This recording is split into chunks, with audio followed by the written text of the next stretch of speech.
Hey guys, I'm Ray and we are streaming blacksmithing. Welcome to the stream, everybody. Hello, hello. Hi, everybody. So, as you can probably hear and see, the forge is already on. It's been on for about 15 minutes already, trying to heat up the steel because it's such a huge block a little bit quicker. Hopefully, we can get moving and work on drawing out this piece into an axe drift. So we're just gonna make it as long as we possibly can, and we've already got our terminal width. We just need to reduce the height a little bit and increase that length so that we can get a properly working tool. An axe drift is a tool for opening and holding open the eye of an axe. And so our next project after this one is going to be an axe head, but I need the tool to make the tool, right? So about a year ago, we made another axe drift, and that one I made way too small. I had no idea how big an axe drift or a standard axe eye needed to be. And so when I made my axes, it turns out that I had a lot of trouble handling them.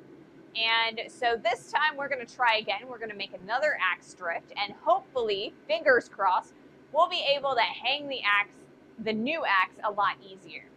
So we've got a lot of material that we got to move, and so we are going to be using the press today. A lot of glowy, heavy material. It's about 4 pounds of steel. It's 4140, which is a mid-carbon steel, often used for hammer faces or hammer heads. So yeah, that's what we are up to today, and I'm super excited about it. We may not finish. My goal is to finish today, but it may not happen. I have set aside Friday as a flex day. We will either finish this drift on Friday, or we will start our axe head. So I'm super excited about. Oh, you know what? I totally forgot to change the day on my title. So let me do that real fast. Stream information. It's not axe day 2, it's axe day 3. There we go. That's a little bit better. So let's turn up the heat a little bit. We've got a dull red.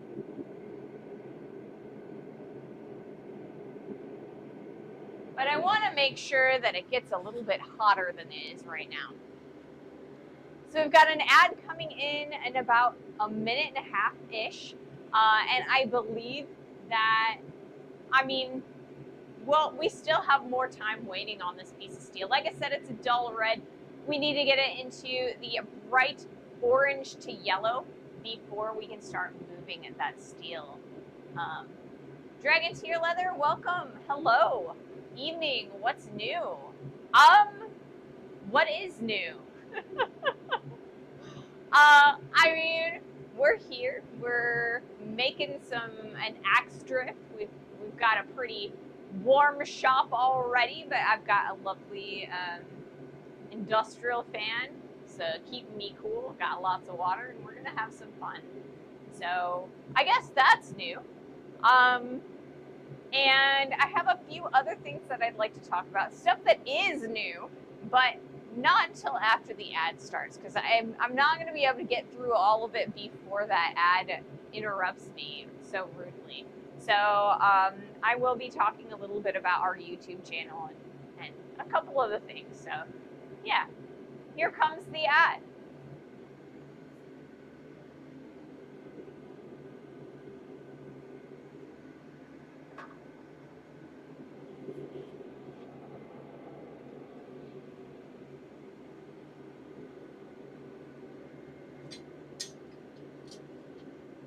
Maybe I should have said, it's a new day, a new stream, that's new, right? Every moment is new. So yeah, just trying to keep cool for the moment. We're gonna stream as long as we can. We should be able to stream the full stream. But, you know, every once in a while it just gets super duper hot and I just have to, you know, I start sweating too much. But I got lots and lots of liquid to keep me hydrated and keep me going.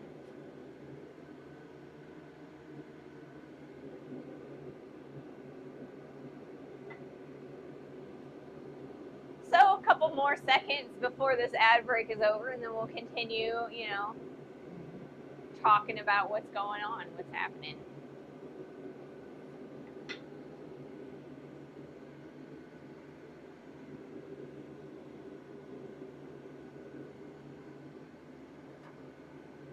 Alrighty, so we are back according to my timer. I never know how much ad time is actually going to be there.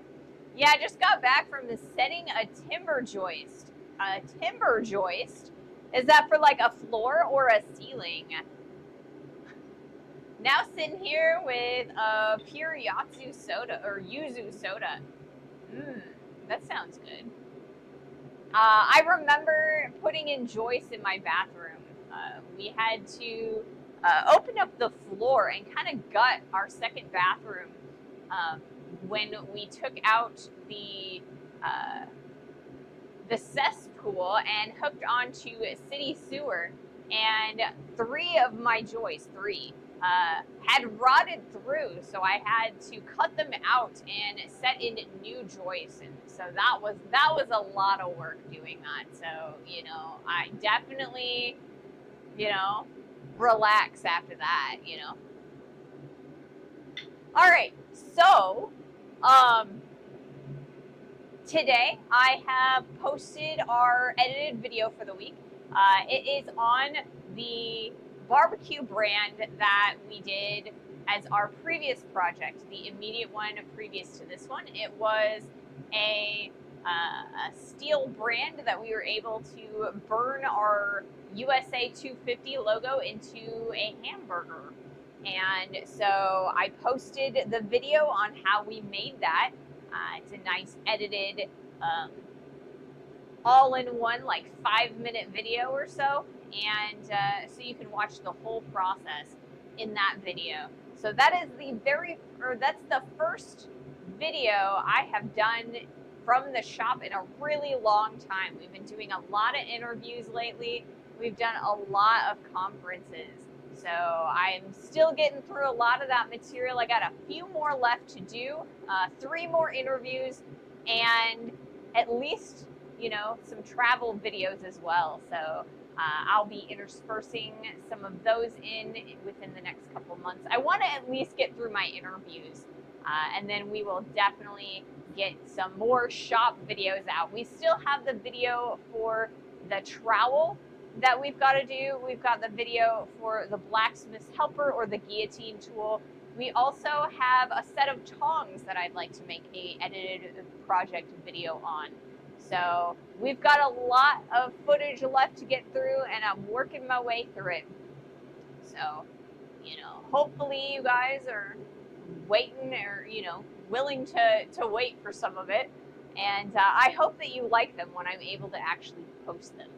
So, yeah, that's over on our YouTube. The YouTube channel is Ray's Smithy, the same as our Twitch channel. And if you hit !YouTube, you can get a link to it in chat. The bot will give that to you. Let me check our steel. It's a nice mid-orange. I'd like to get it a little bit higher, allow that heat to soak a little bit more inside of the center of that steel. Like I said, it's a huge chunk, so it takes a little bit of time for that heat to penetrate.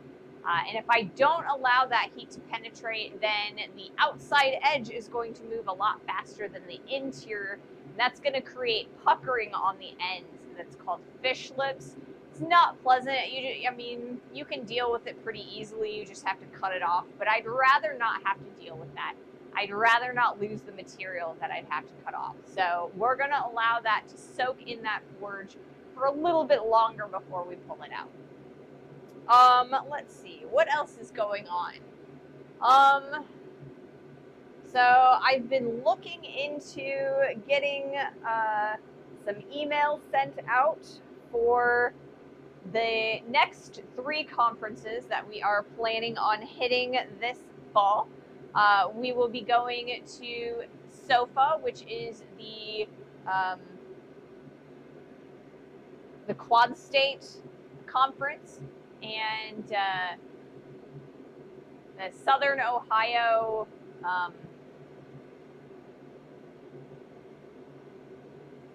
man, I don't know what, or I forget what the I mean, I've been calling it Quad State for so long, I've forgotten what the acronym stands for. So if you guys have the answer to that, leave it in the comments. So I will remember. Or I could just look it up on my sheets, my information. But we will be attending SOFA or Quad State. We will be attending Repair Days in Memphis, Tennessee at the the International Metals Museum. And I'm super excited about that one because it is a fundraiser. It is the main fundraiser for the International Metals Museum, and they are now opening a second campus, and that's going to be mostly where their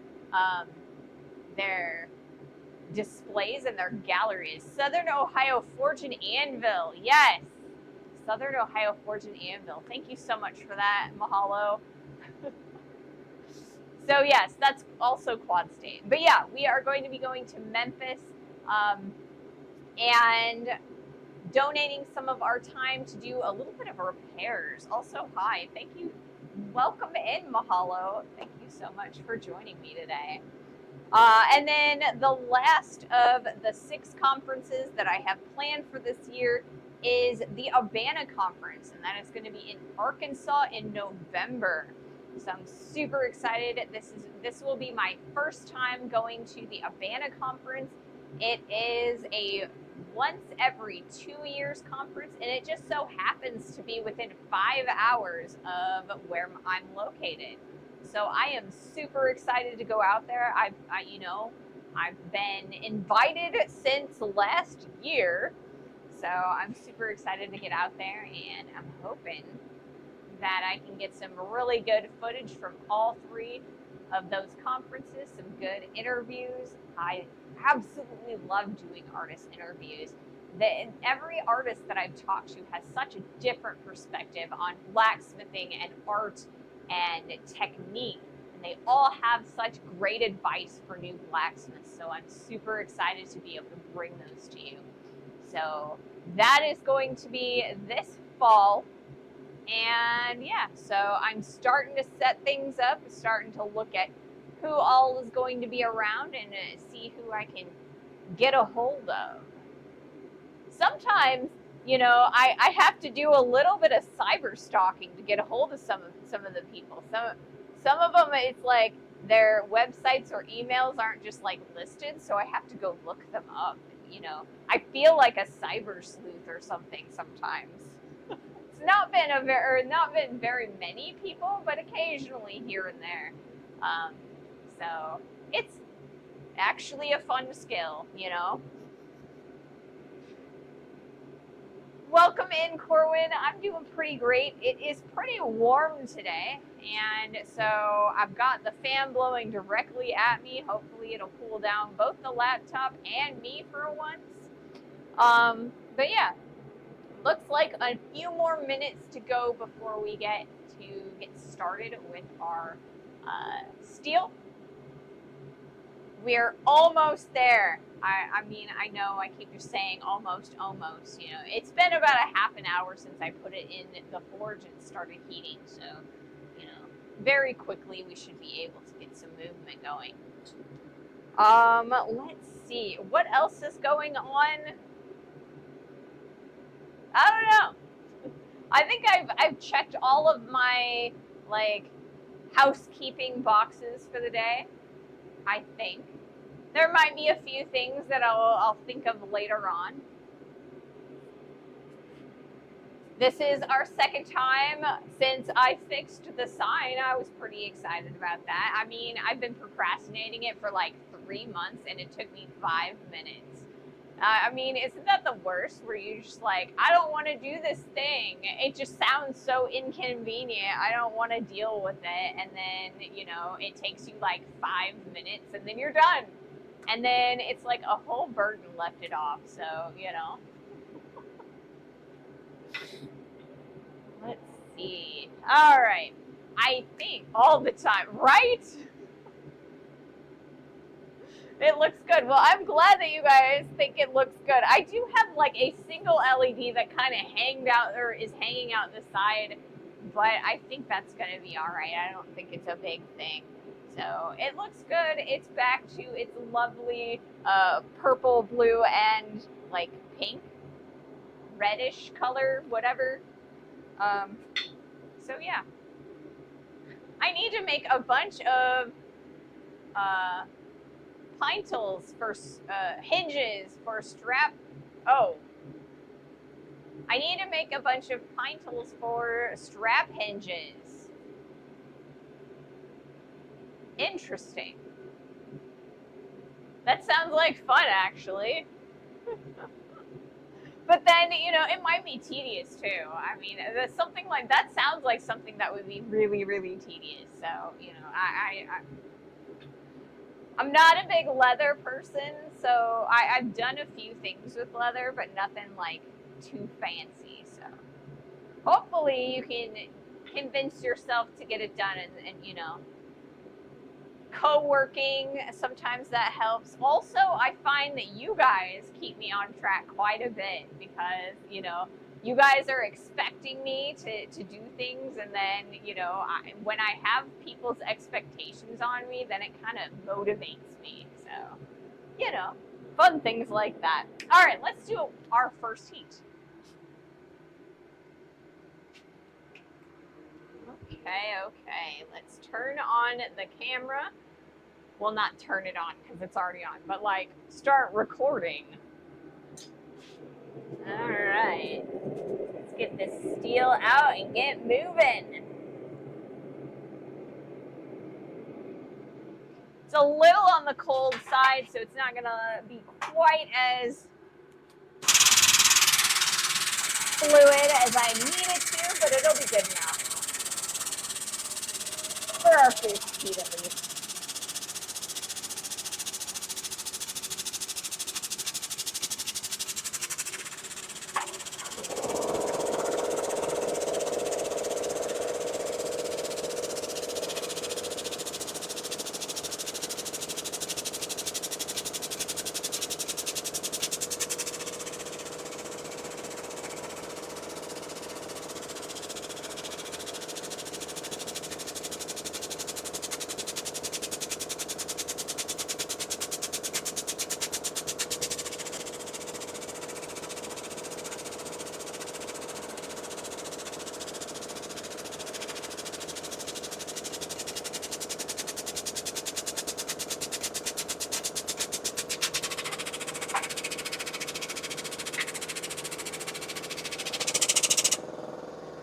Wasn't actually a bad first heat, you know.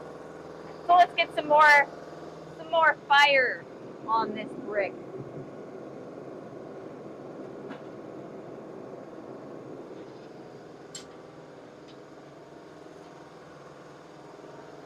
For some reason, people saved the doors and the scrap hinges off old barns, but left the pinties, which are arguably more complicated to make, just cut out the woods, or just out in the woods.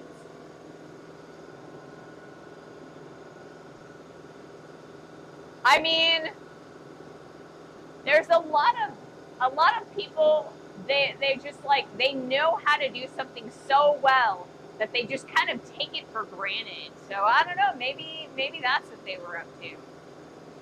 Pointy being the round bar that a hinge moves on, or pinty, or pintle.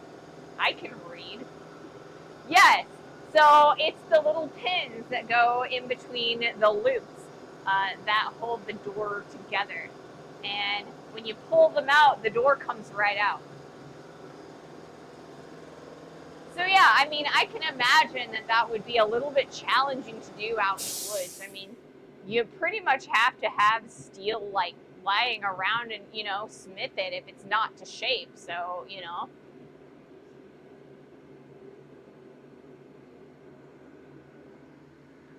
I thought that's what you were talking about. But yeah, I mean, like I said, there are a lot of people that, like, maybe they were a lot more common, a lot easier to get than they are now, the ones that fit those specific hinges. Because, I mean, I imagine that you can't just go to the hardware store and buy a standard hinge pin or the Pinty. I would imagine that you'd have to have it because you have to have the hinge pin the correct size for it to fluidly move. If it's too big, you're not going to be able to get it in there, but if it's too small, then your door is going to be all wobbly and stuff. So, but yeah, I have several dozen different hinge straps, but nothing to set them on. That would be frustrating. That would definitely be frustrating.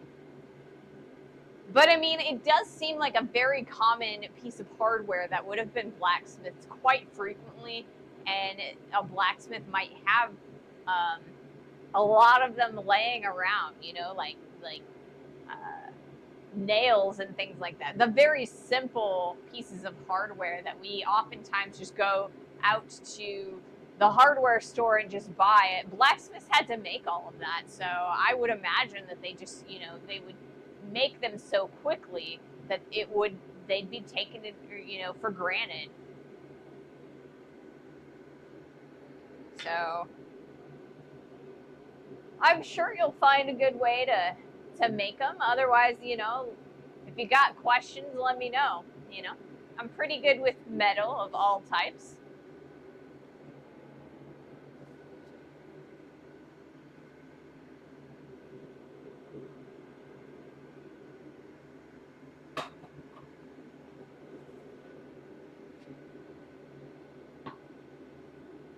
Evening Sandwich.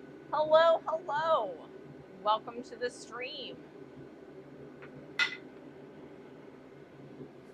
Let's see. What else have I been up to?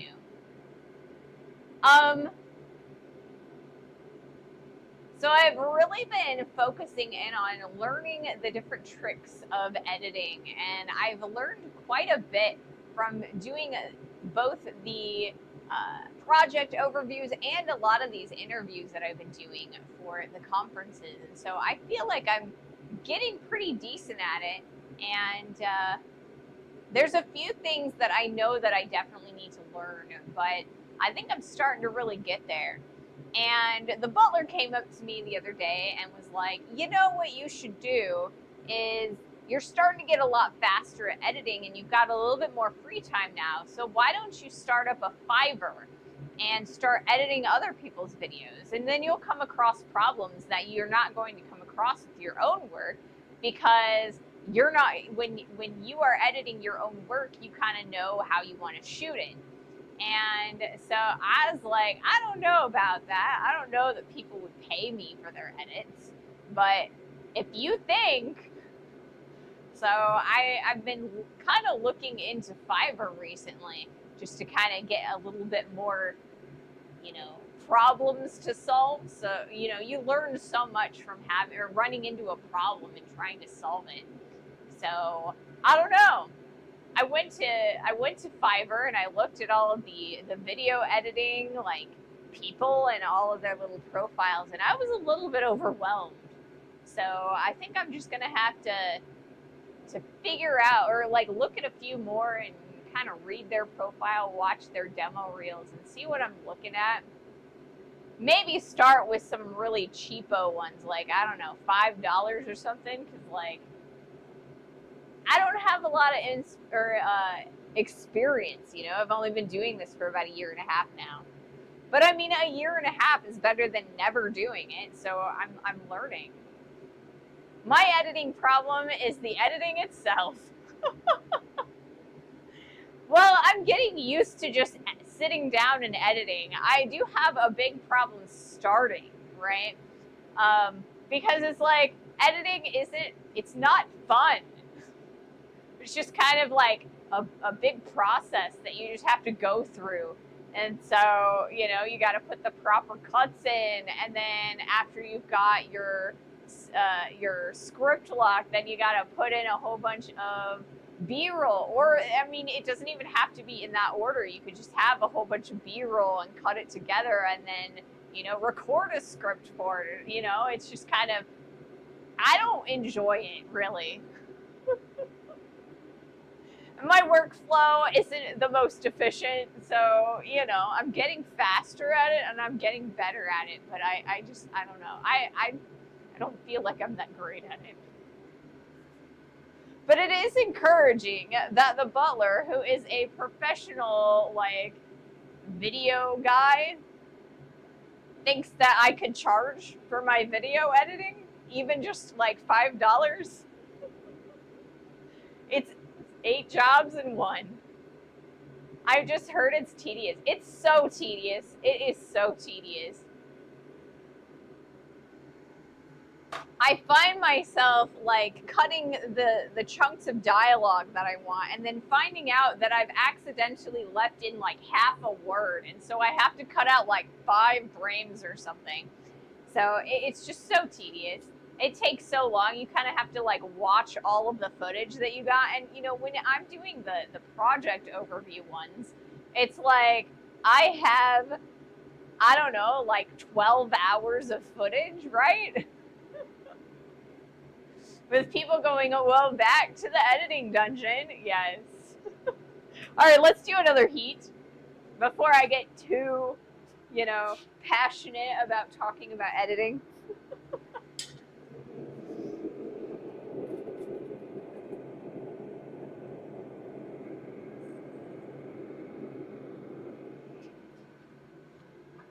Ah.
That was enough.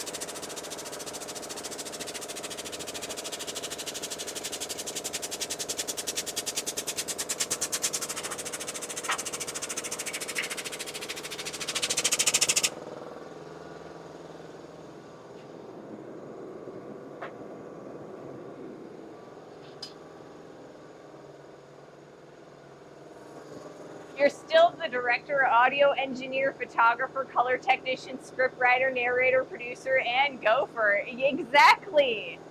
I have to do all that myself. So it's like I have this like shorthand and a couple of shortcuts that I use when I'm the one who's shooting the footage, right? So when I do my overviews, like for the projects, I kind of know what I've said. And so basically what I can do is I have, there's a few tools that will allow me to generate a text script in my editing software. So I can actually search for keywords and like key phrases within my footage. So it makes it a lot faster and a lot easier to get the different step by step.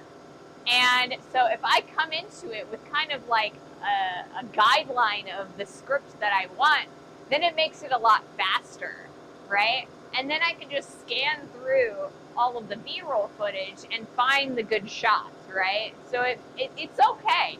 I don't mind editing myself. It's the interviews sometimes, you know? Oh, I was going to ask about door handles. Have you seen one where the fastening plates face each other? So the handle looks like a big C facing the door. Yes.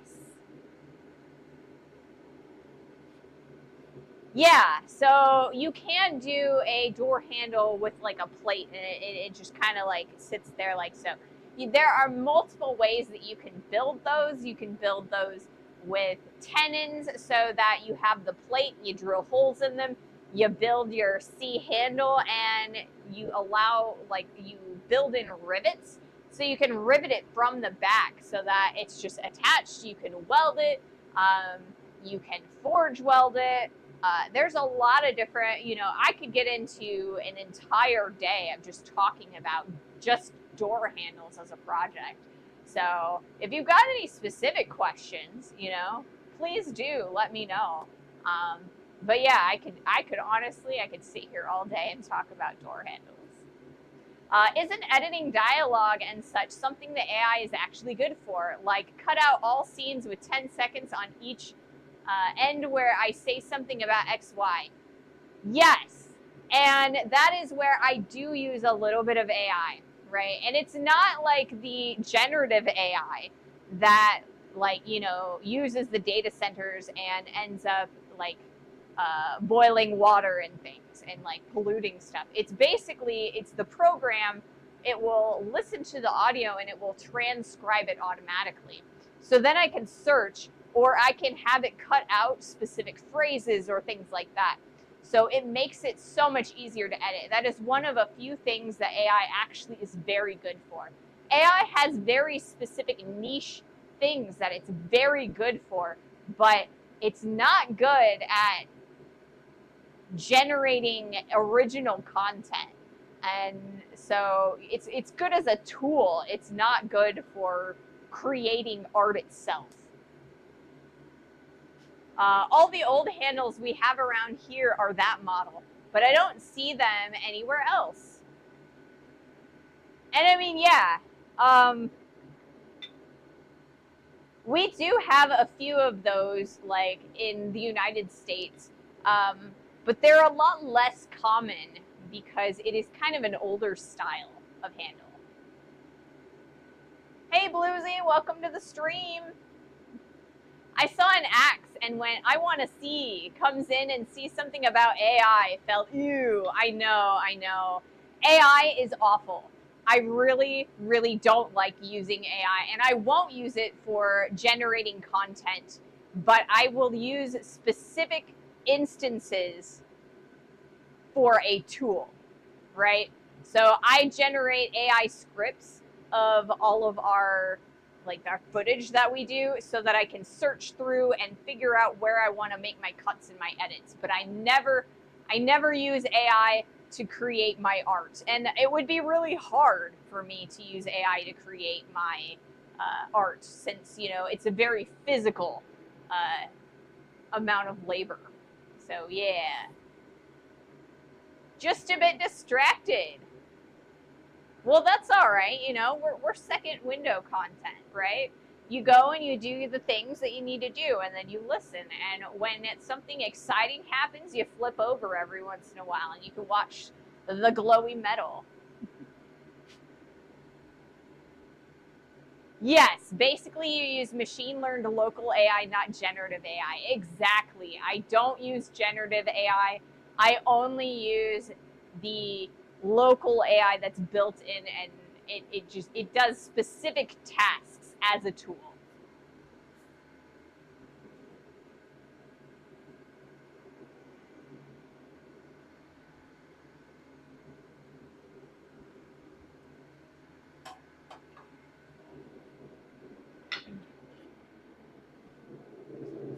It's looking like my forge is starting to cool down a little bit, so we're going to turn up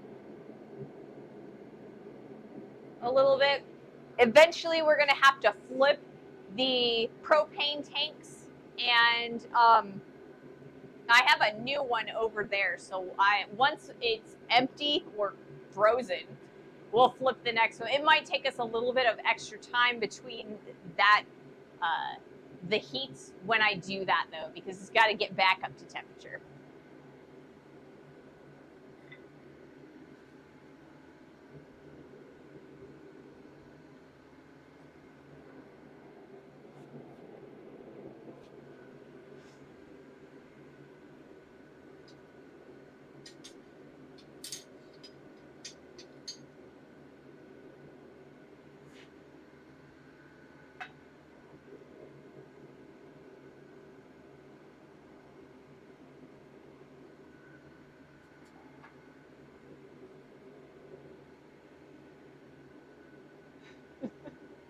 So what kind of axe are we doing?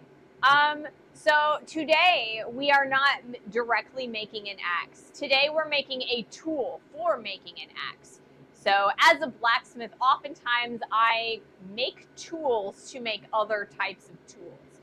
So today what we're doing is we are making a long drift, and it is a tool that sits inside the eye of an axe and stretches that eye out so that it is the proper size, and it holds it open so when I'm hammering on the outside edges, that hole does not collapse.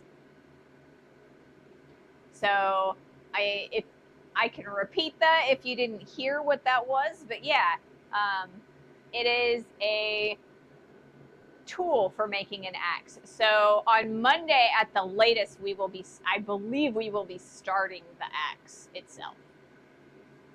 Oh, you're making the drift. I took the notification message as you were going to drift an axe. Yeah, I'm making the drift today. So like I said, I will be making the axe on Monday, or at least I will, fingers crossed, I will be making the axe on Monday. I refuse to use AI. I mean, I know my PC is smarter than I am. I do not need it to constantly remind me of it. Yet I'm still faster in repairing a bite chain than any AI is. That's the truth. Like I said, okay, I need to change the propane tank. And like I said, there are specific instances where AI can do specific jobs, right? But those are very specific AIs, very specific learned jobs. And it is to take out grunt labor and things that humans can't do at all. Or, I mean, at a level that the AI can do. Like, there's a company in Japan that is using AI to identify cancer cells. So they can actually find and get rid of cancer a lot quicker than a doctor can. And that is a proper use of AI, right? But AI can't really create new things. It's not going to create adequate art.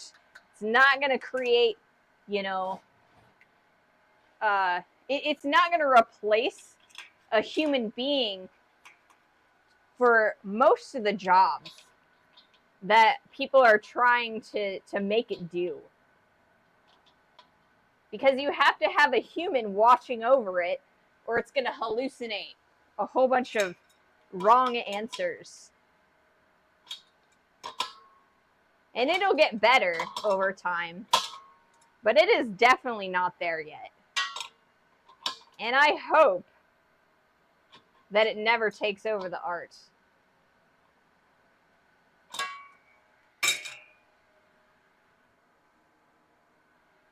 Okay. Let's relight the forge.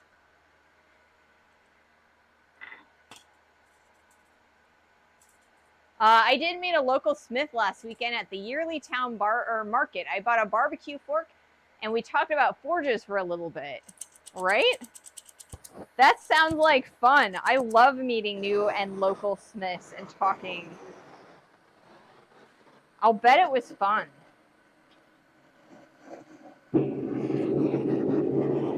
Alright.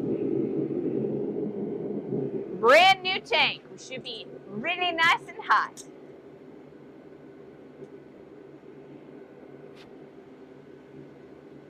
As somebody who does a lot of diagnostic work where not even the official diagnostic papers can help me, AI is not going to help me at all. See?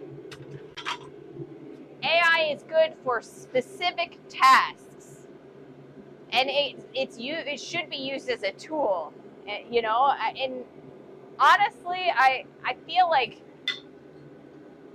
the generative AI, I mean, it should be paying copyright anyway. Everyone else does. It's not immune to the law. Copyright is a thing. He was looking at getting a gas burner, but he has gotten 2 tons of old locomotive coal for free and was feeling cheap. Hey, I mean, I would use old locomotive coal too if it was like available to me. I don't have a really good method to pump the smoke out the window or out of the shop right now. So I have to use coal outside when I do use it. So I use gas quite a bit. I also use gas quite a bit because I talk a lot. And if I talk too much when I'm using gas, it's just gonna soak the heat up, right? But if I talk too much with the coal, I'm gonna burn up my steel so fast. So yeah, coal is great. It gets so much hotter, and I think it's easier to use personally. But gas is a little bit easier and cheaper for me in this situation. AI is very helpful and efficient at all tasks which involve going through large heaps of data and looking for patterns which cannot be found by an easy Control-F search. For example, finding topics being talked about in a 3-hour-long video or podcast, or finding relevant differences between a long document matching certain criteria. Exactly, and that's what I use it for. I got like 35 pounds of coke for free. Still need to build a coke forge though. Coke forges aren't too much different from coal forges because a good coal forge is going to coke up that coal and it's going to burn just like just straight coal, or I mean coke. So, I mean, you might want a little bit thicker of a pot for your coke because it's not going to, or it's going to burn hotter, like closer and longer, but you could almost use just a coal forge for it.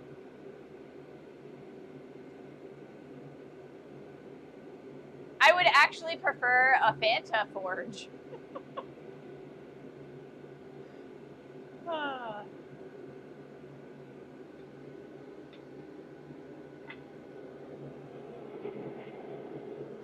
But yeah, I mean, within my art, I don't, it's not possible to use AI.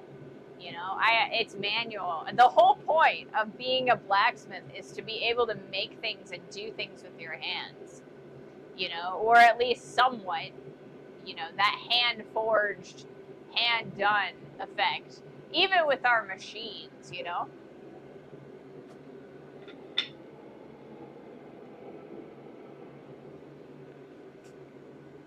My plan is to just build a forge out of an old brake disc drum. Those work so well. That's what my coal forge is made of. I also have 2 replacement brake drums that I can just drop right into that center hole and create and use as a replacement. So it works really well, It works really well. I still do have to, when I want to drop in a new one, I do still have to put a flange on the bottom of it, but then all of my airflow system will just screw into that flange because it's made out of black iron pipe. It's really convenient. I see no reason to buy a real one for something I'll use once a year. That makes sense, That makes a lot of sense. All right, let's do another heat. I am going to take a look at my camera, though, make sure that I've got plenty of time left on this clip. Because, you see, we've been talking a lot today. So we're going to get a little bit closer and a little bit higher of an angle.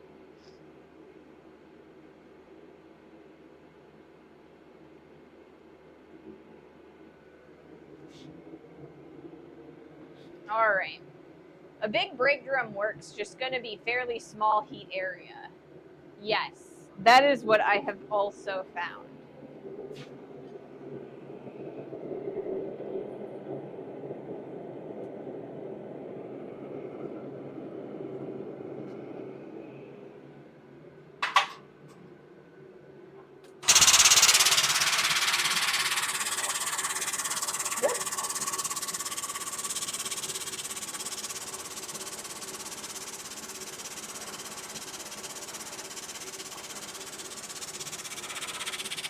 a second here.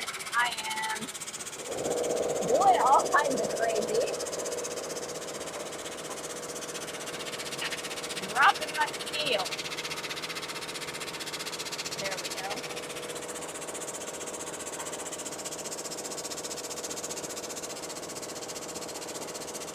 Wasted all my heat. There we go. That's better.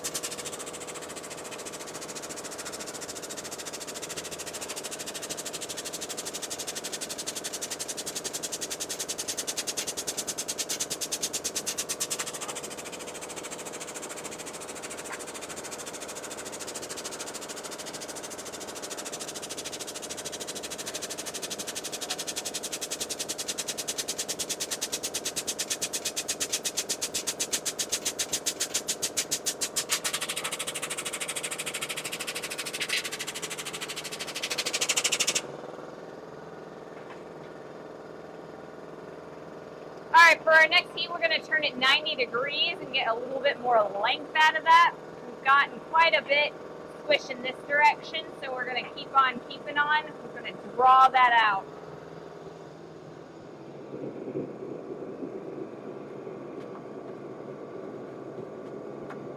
If I can get the steel in the forge.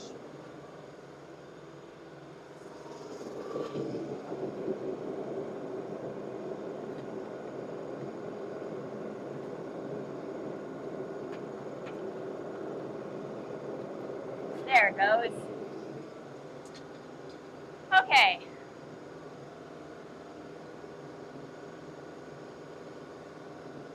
I'm also in the works of building a gas forge, so the coke will literally be for me to practice work.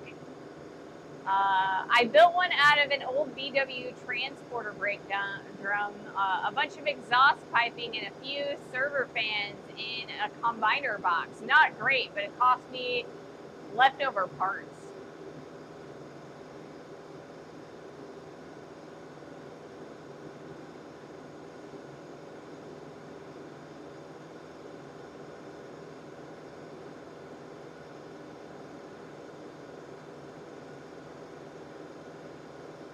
Oh, precise work, not practice. Okay.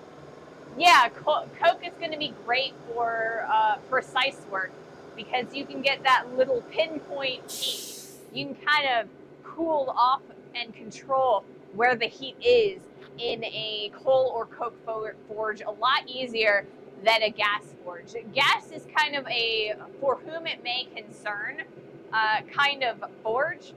You put a piece of steel in, the entire length that you put in there is going to get heated up evenly, or at least theoretically, depending on if you have hot spots and things.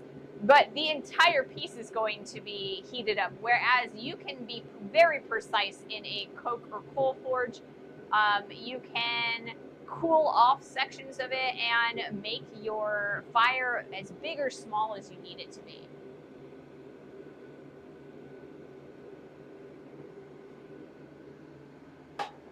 It's in Dungeons and Dragons terms, the gas forge is fireball, and the coal or coke forge is a little bit more like, like fire rays, or like, just a regular fire bolt, although you can get a lot more damage out of, or I guess heat out of your coal forge than, with your little cantrip.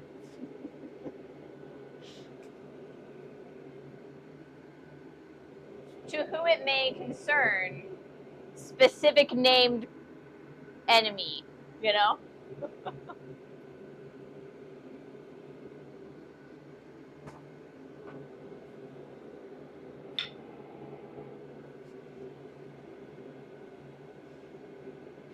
Yeah, exactly. A gas really likes to heat everything.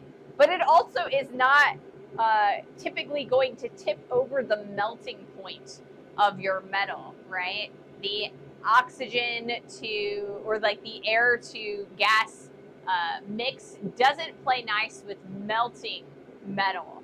Um, so you can kind of just let things soak for a very long period of time. You do have to be really careful if you got it too high because it will start to decarbonate, but it is not going to melt or completely burn up like it will in a coal forge. The coal forge has just the right the temperature that it's just gonna melt it if you leave it in there too long.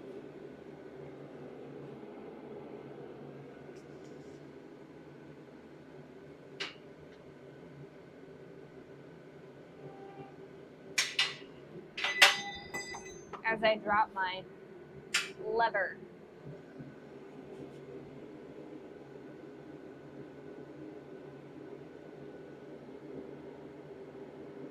Lever. All right, we're getting some good heat now, so we're getting a lot less time between heats. I'm trying to maintain high heat even while I am forging it. I want to bring that back when it's about a mid orange, so that it takes less time to get back up to that yellow that we're looking for.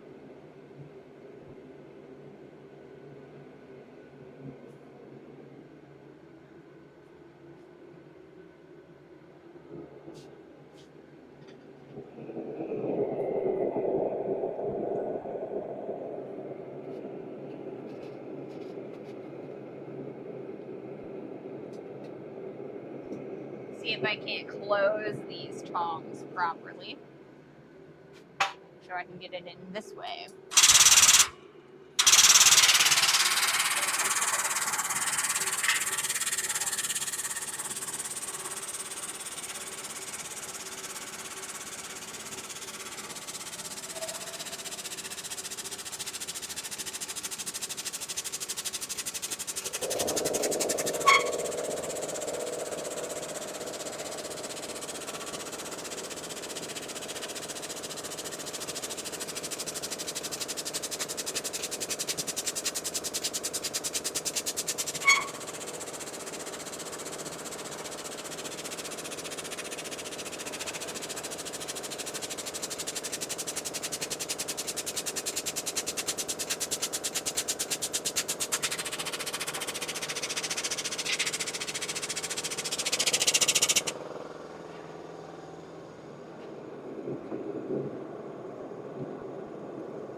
Trying to keep as cool as possible here. I think I've missed out on quite a bit of your conversation on chewing gum there. Fixing things with duct tape and chewing gum, is that where that conversation came from?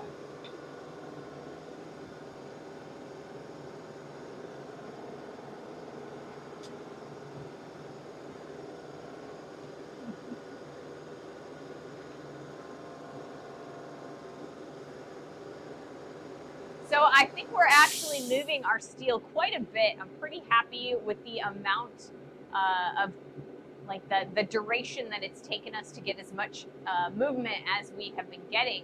So I still think we will probably have to move into Friday's stream to finish this, but I don't know that it will take the entire stream in order to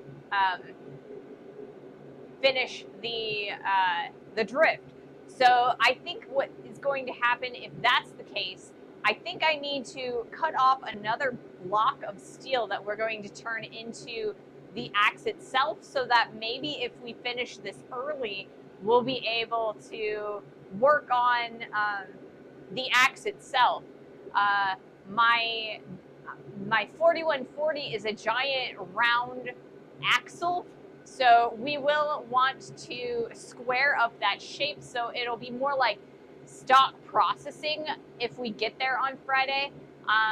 That way it'll cut off a little bit of time of stock processing on Monday, and we'll be able to get into the shaping of the axe a little bit easier.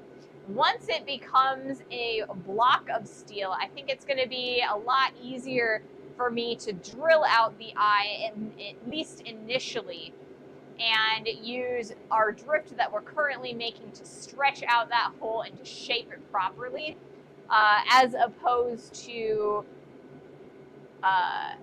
drifting the hole. I just don't have a good drift for an axe right now. So I think we're probably gonna drill the hole once we get a nice block of steel. And it's gonna take a little bit of time for that drill. So if I can do that this weekend, that would be ideal, I think.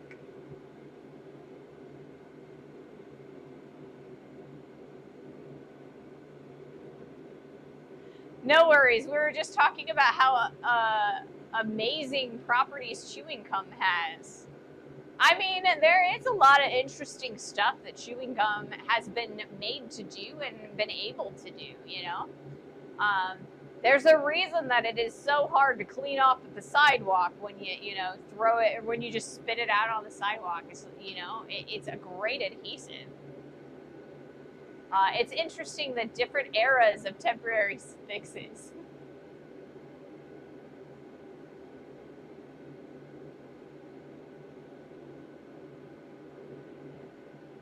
That is an understandable Automod. I did not say the other word. For a while, every temporary fix was blue polyester, baling string, or PVC tape because everyone had some of that. And I mean, you know, there's also duct tape.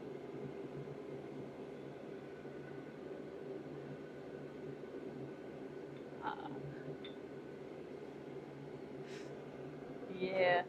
Let's see. Not gonna drill 2 pilot holes and slot punch it open. That's probably what I will end up doing in the end, right? Because I don't have a big enough drill bit to be able to get the full size of the hole well enough. So it will probably be one end, or drill one end, then the other end, and then slot punch in between. That's what we did for our last axe as well. I do have to be really careful about doing that though, because the last time we did it, our drift was too small, and so the edges of the drilled holes, they never flattened out. So I had these like giant hooks that kind of had to dig into the handle, and it was not pleasant trying to handle or hang the axe from the handle.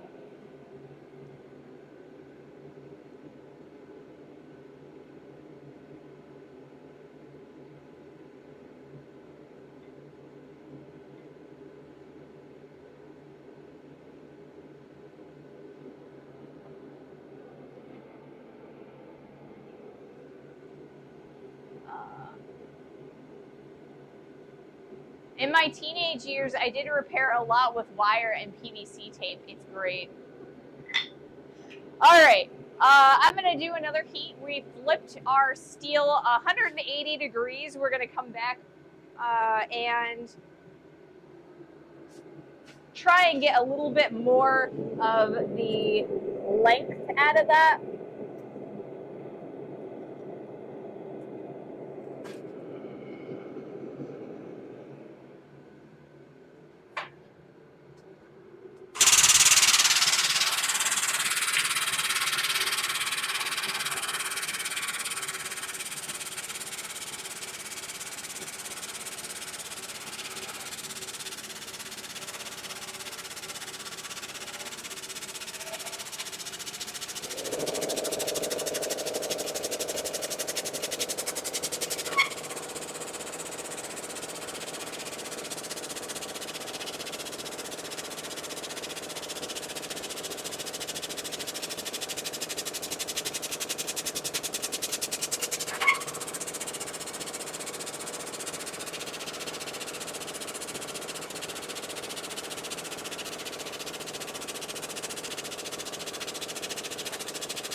All right, so we have a diagonal, or like we have a parallelogram.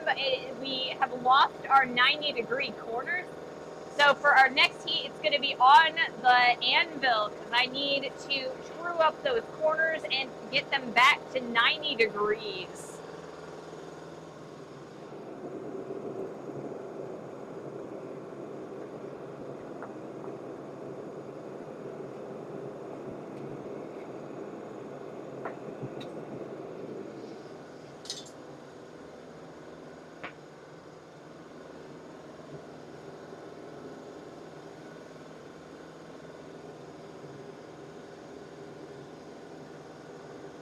All right, so I've got an ad starting in about 2.5 minutes, and I am out of water. So after that ad starts, I'm gonna go and grab my other cup, and by the time the ad is over, we should be able to do our next heat. Like I said, it's going to be on the face of the anvil. That way, I can true up those corners and we don't end up with more acute and obtuse corners.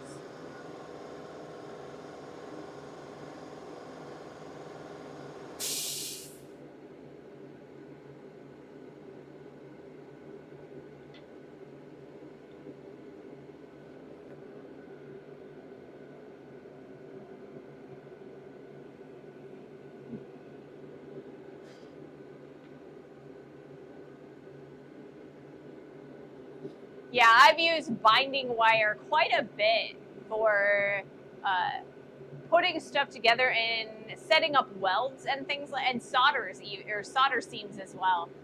When I do large pieces, using binding wire or like steel wire to close gaps, it's really nice. Um, you just have to be a little bit careful if you're doing like a forge weld, because you'll end up forging in or welding in the wire to the piece that you're trying to forge down. That's why oftentimes when people are using or making pattern welded steel, they will use TIG welding or MIG welding to hold their layers together as opposed to binding wire.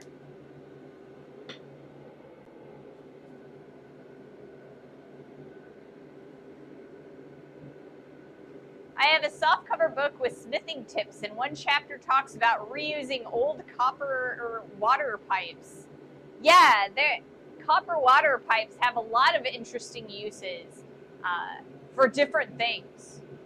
You can even forge it into steel. You know, it makes good fluxes sometimes, and you have to be a little bit careful sometimes because it will contaminate some of your stuff if you let it.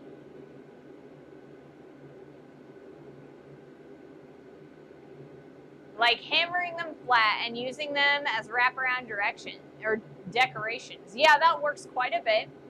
Oh, I have my ad break started, so I'm gonna go grab my liquid and I'm gonna change the angle of the camera real fast. I'll be right back.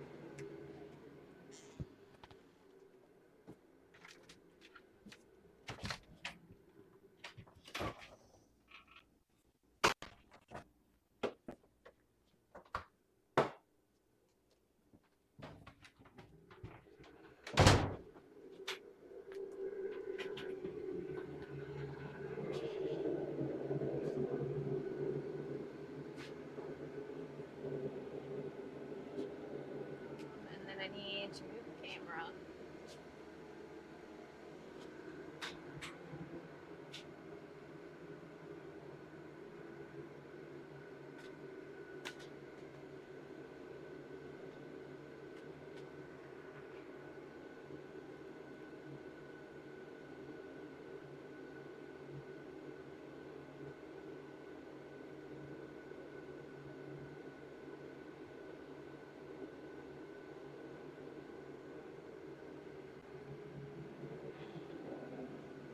All right, we are back.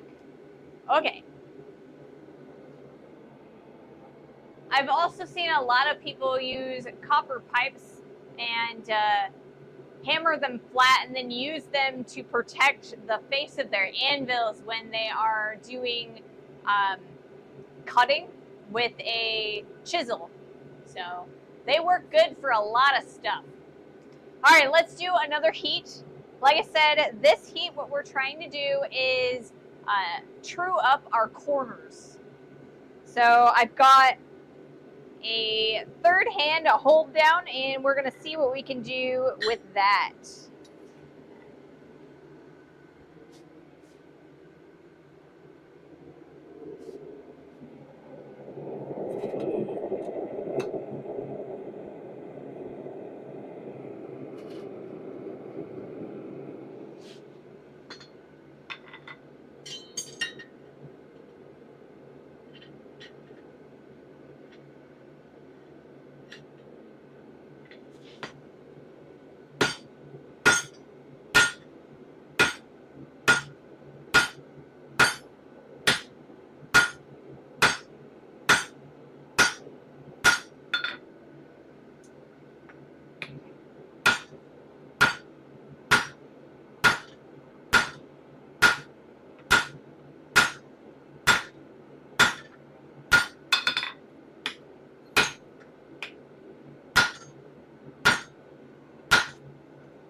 All right, we're going to heat this back up again. It's going to make it a lot easier for us to move the steel. We're getting a lot of length in there. It's really exciting.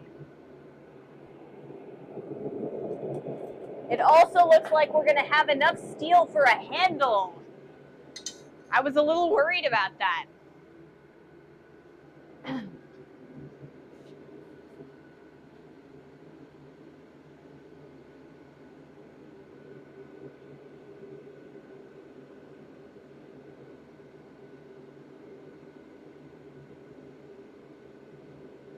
Yes, copper is a really great material. I've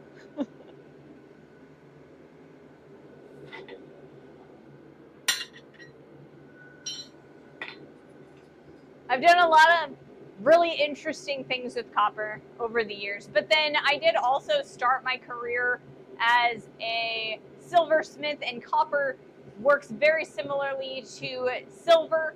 So any sort of practicing that I needed to do in order to get good enough to be able to spend the money on silver, I did with copper.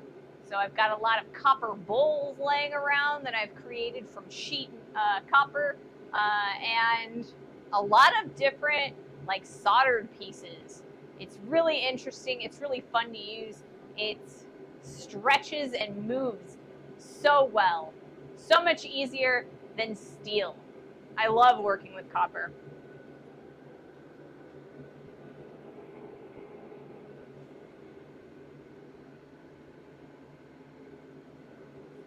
Oh yeah, I've seen that a lot too. That's a lot of jewelry smiths use copper for training. Yes. It's a lot cheaper to get a hold of copper sheet and copper wire than it is to get a hold of your precious metals like, you know, gold, silver, platinum, and those metals.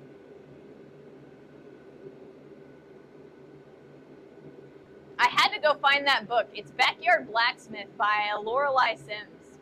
Yeah, that is a very common book that a lot of smiths will start out with. It's awesome. It has a really good overview of a lot of beginner projects that you can do. And you can actually buy that at your local like Barnes and Noble. So it's really easy to get a hold of. You don't have to find any special like locations to order books. I mean, there are a lot of better books out there, a lot of more technical books that will get you a lot farther.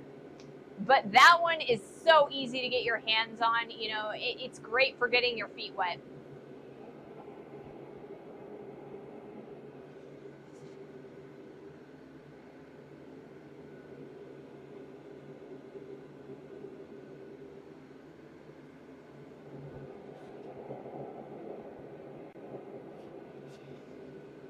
All right. Let's do another heat.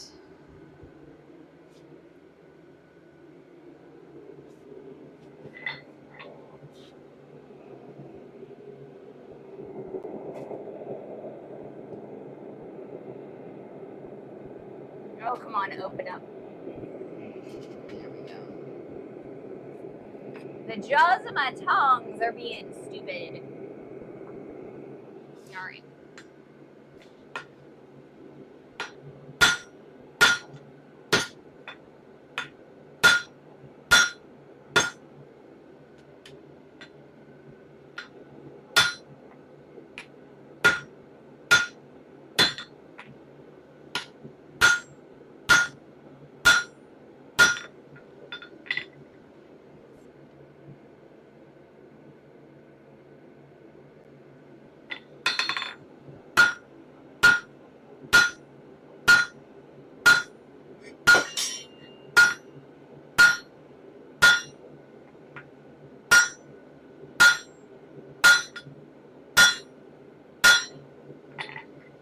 All right, we are going to take a little bit of time to kind of measure this piece.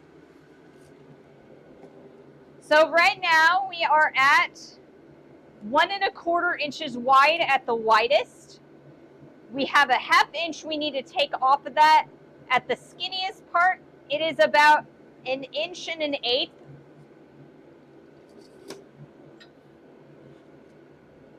So we can get a lot more length out of this. And then at the wide section, we're at about 2 inches. So we need 2.5 inches, which means we need to press this down quite a bit more so that we can get our terminal dimensions back. We've got plenty of material to do it. We just need to squish from this side and less from the upturned.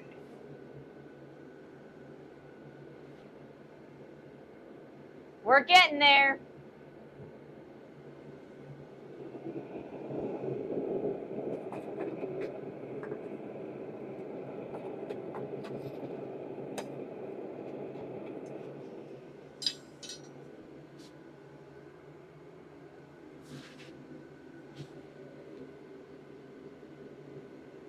Two and a half inches. What's that? The height of a Big Mac? No. 2.5 inches by 3/4 inch are the dimensions of a standard axe handle in the United States.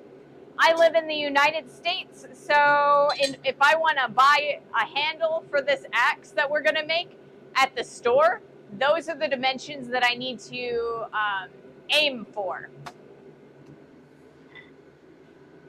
That's only half a Big Mac.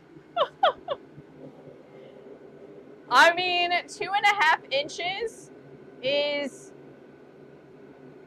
about yay, I think. Maybe a little bit like yay. And so that'd be kind of a small Big Mac.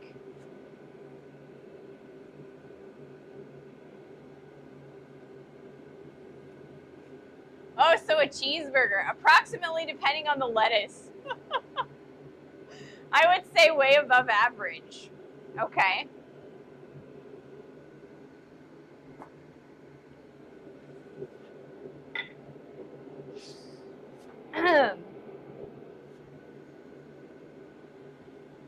So,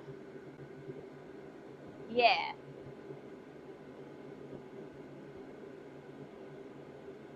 I lost my train of thought. Goodness gracious. So yeah, 2.5 inches by 3/4 inches. Also, the 3/4 inch is the back end of the axe eye, right? Because an axe eye is a teardrop shape. It's not an oval. So one side is going to be 3/4 inches and the other side is going to move towards a point. So we have even more material that we need to move eventually. So that's probably where we're going to get into the back half of Friday's stream, just kind of shaping that profile into the teardrop shape. Not quite a royal with cheese. In my head, I was just thinking Americans will use anything other than the metric system. Around here, we do use the imperial measuring system because I buy things in imperial measurements. So it's easier for me to just say what I bought it in. I'm not saying that imperial is any better than metric. You know, it's just what I grew up using.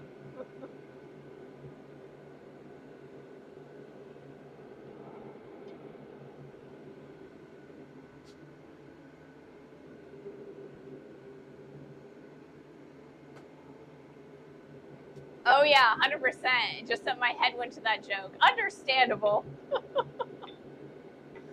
I mean, there are so many people that are like, you know, measuring distance in football fields and blue whales and all kinds of giraffes. I don't know why people measure things in giraffes. It's like the height of a giraffe is very different than the width of a giraffe.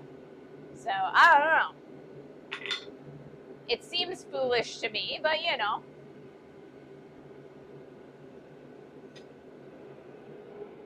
Oh, I read on Facebook that the Houston Zoo lost a giraffe. For 2 whole weeks, it got out of its cage and it was wandering around and they couldn't find it. It's like, how do you not find a giraffe?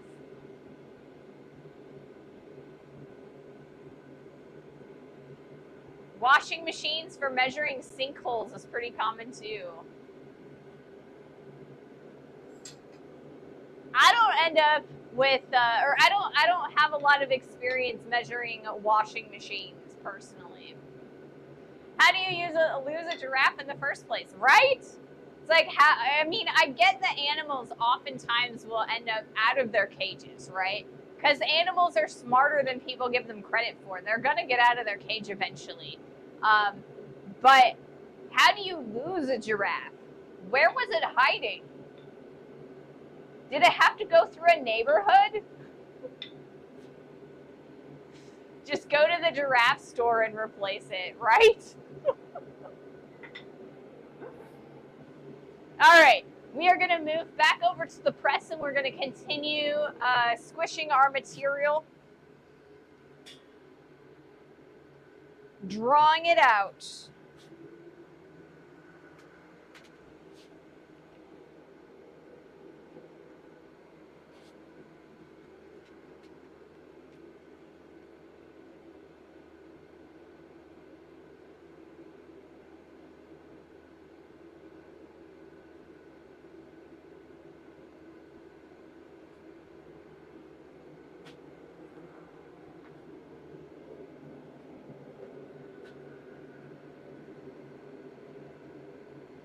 We had a zoo where a monkey managed to escape, but a giraffe. I'm not saying it was aliens, but it was aliens. It's not like a giraffe can escape through the ventilation. It can't. I don't know. I don't know how it got out. Because, I mean, giraffes don't really have hands, you know? And I would imagine that the gate latches would be human height. So, I don't know. I don't know how it would get out. Kind of crazy.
Just keep on keeping on.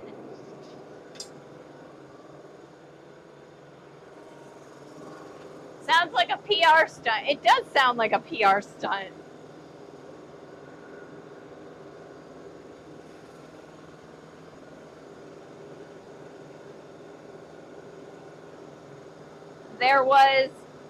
There's this show, it's called Animal Control. It's like a sitcom, kind of like Office style. And one of the episodes, all of the animals escaped the zoo. And so the animal control people had to go and find all of the different animals. And I think it was the penguin. The joke of the show is that they couldn't find the penguin.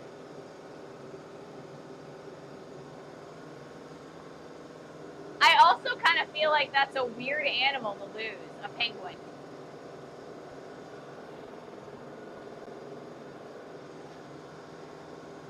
So yeah.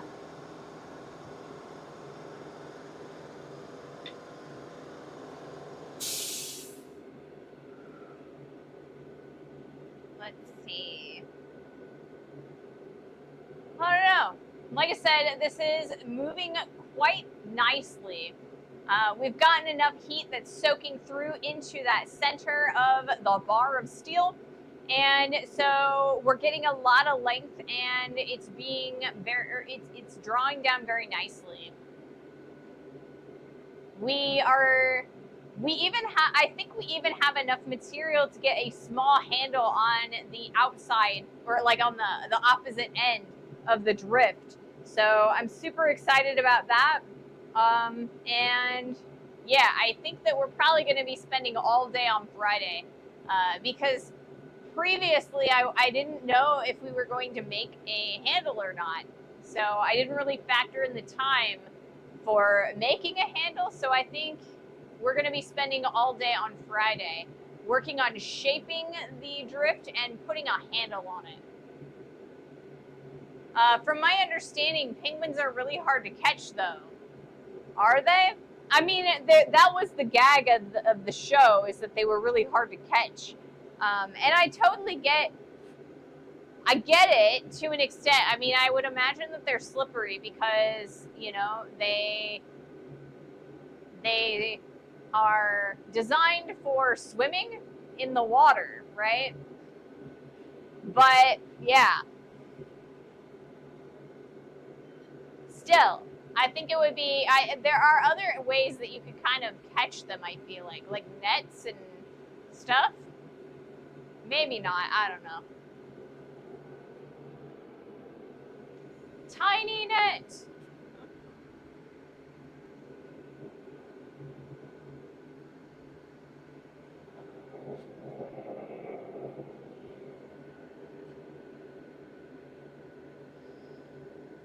All right. So I have to figure out how I want to go about creating the teardrop shape. The last time we made a drift, I used the V grooves in the edge of my swage block, but it took me quite a bit of effort to get the swage block unstuck from its stand. So I think I'm gonna need the butler's help to get it out. 2 sets of hands is better than 1 when it comes to that stupid stand. I built it. It should definitely be a lot easier for me to get the swage block in and out, but I think I made it too small. They're also pretty small and can fit into a lot of spaces. I think it depends on like what type of penguin, because I mean, yes, there are teeny penguins, but you know, them emperor penguins, they're like yay tall.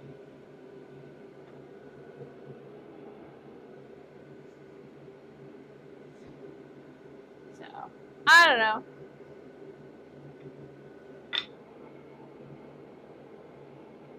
All right, let's do another heat. 10 p.m. here, and it's starting to get dark, so we'll head out for a walk. I am kind of short. I won't lie. Have a good walk. Be safe. safe. What happened there?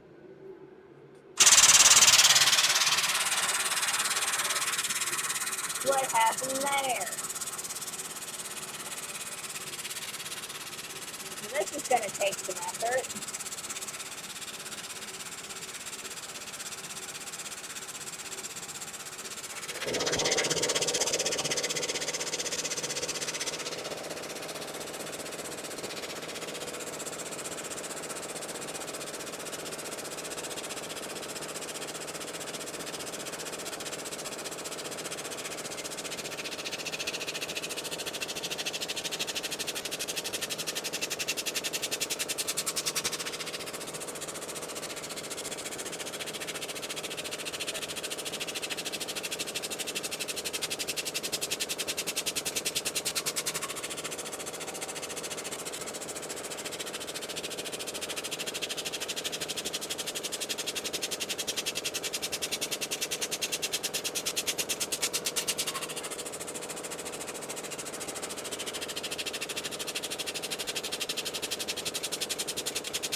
Good luck with the drifting. Yeah, thank you. Can you angle the drift on the edge of the anvil and hammer the bevels in? I can do that.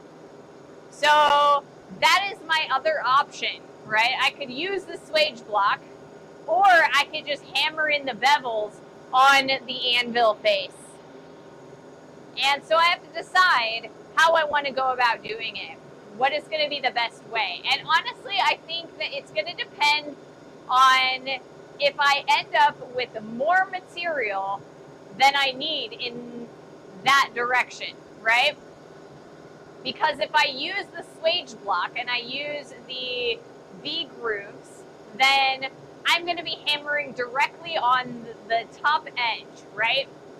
So it's going to squish the material into the V groove, and so we're actually going to reduce that length, right? So if I end up with the right amount of stock or less than the amount of stock that I want, then we're going to be able to gain more of that length by using the face of the anvil. And the best way to go about that is probably to alternate between the face of the anvil and the V grooves in the swage block. That way we can kind of precisely monitor how long our drift is going to get, if that makes sense.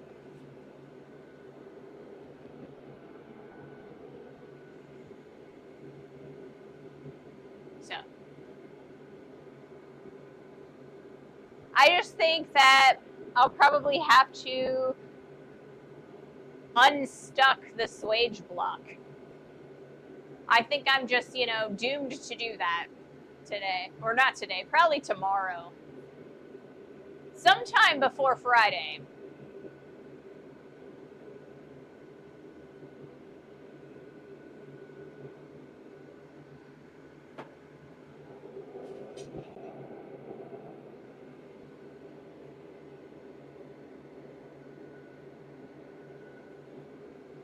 So yeah, we have an ad that's going to be starting in about 3 minutes-ish.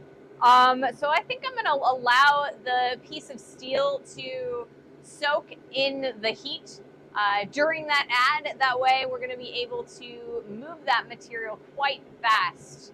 And yeah, I think shortly what I'm going to do is I'm probably going to turn the whole piece to the other side and start working on squishing the skinnier profile and also creating my handle for this piece.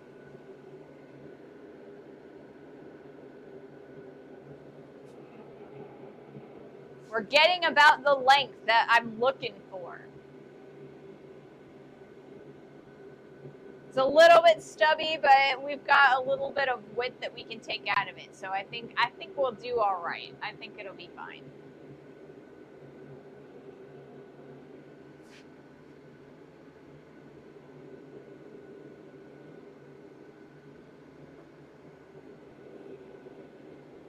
All right. I think it's also almost time for Gatorade. I'm starting to run low on my water.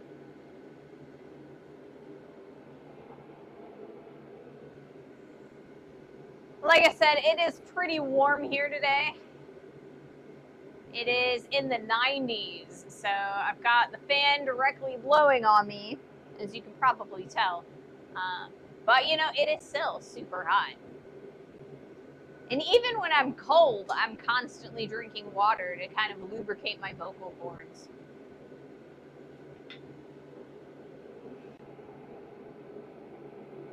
I think we're doing all right. I think we're doing all right.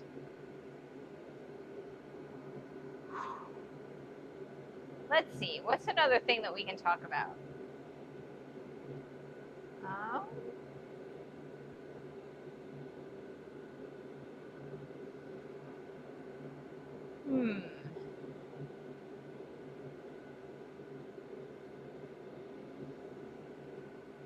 I don't know. I had to split up bailing sessions the last couple days. Even in the shade, it's too high. That is completely understandable. You know, you got to have that shade, and you can't get hay to grow under the shade too much. It's not going to be quite as long, I feel like. So yeah, you got to make sure that you hydrate as you're working, especially out in this heat.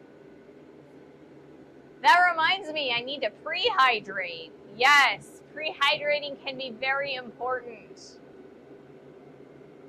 Because I mean,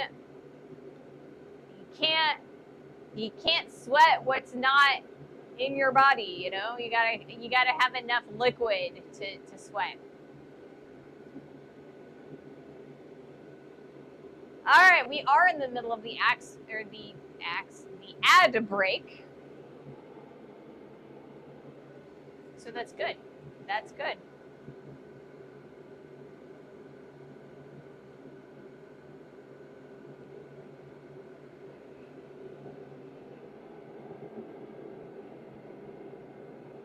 All right.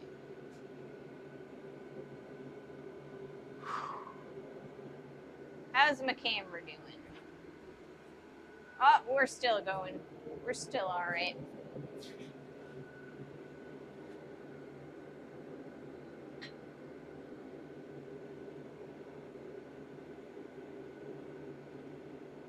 Alrighty, let's do another heat.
All right, I think we're gonna do one more heat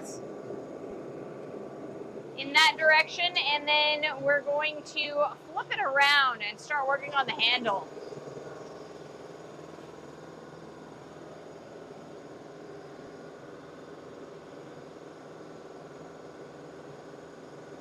We got about an hour left in the stream, just a little bit under that. And I'd like to get a little bit further into creating the overall shape of the thing.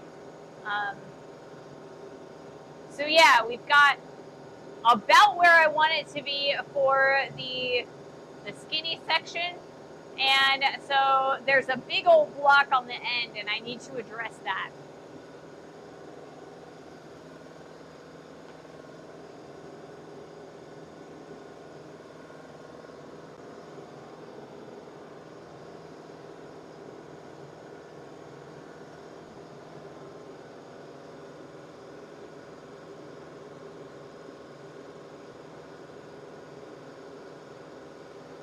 All right, so that is the end of that one. Next time I need something to drink, I need to switch. Maybe I should do it now. I'm gonna go grab my Gatorade real fast and I'll be right back. I left myself a big old red one in the fridge today. We've got some, yeah.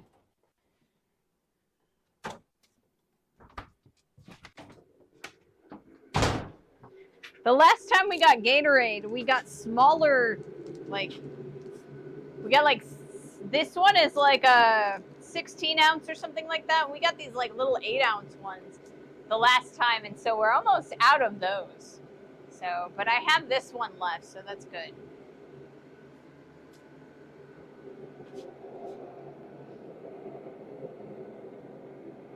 All right. Sorry, my nose is itching.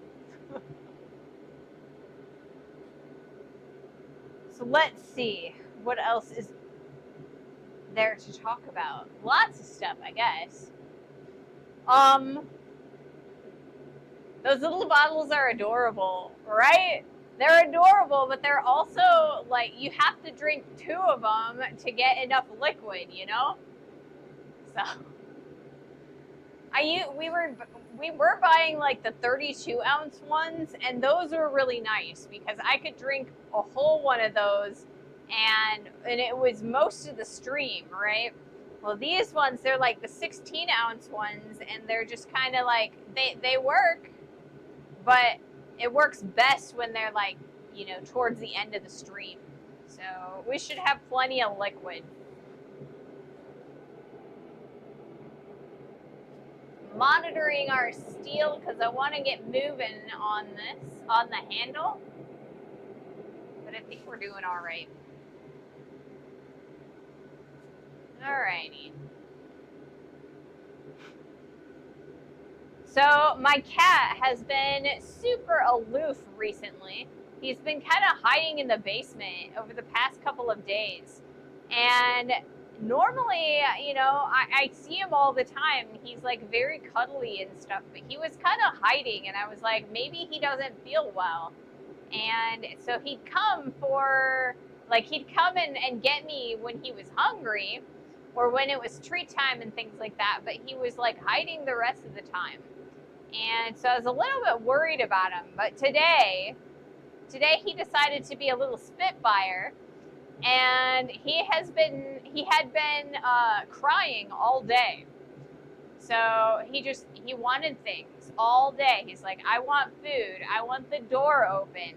I want your attention. Watch me eat. So I don't know. Maybe he was just saving up all of his attention desire for, you know, one day. You know, he got lonely too. So it's always adorable because he is such a cuddle bug. And he never wants to admit it, but he's such a cuddle bug.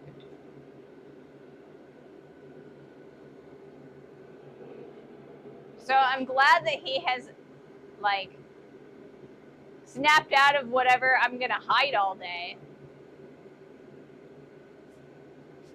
Jisoo22, thank you so much for that follow. Welcome to the stream. Welcome to the community. I hope you're having as much fun as I am. But yeah, if you have any questions, let me know. You know, I love answering questions. I love talking about blacksmithing. So yeah. But in the meantime, I am gonna do another heat. So let's do that.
All right.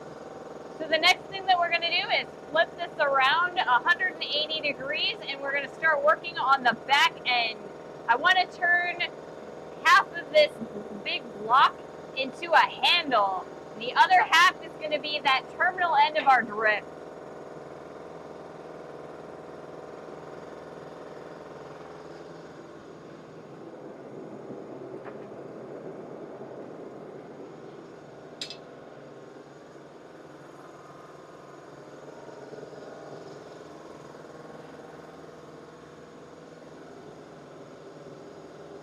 Moving right along.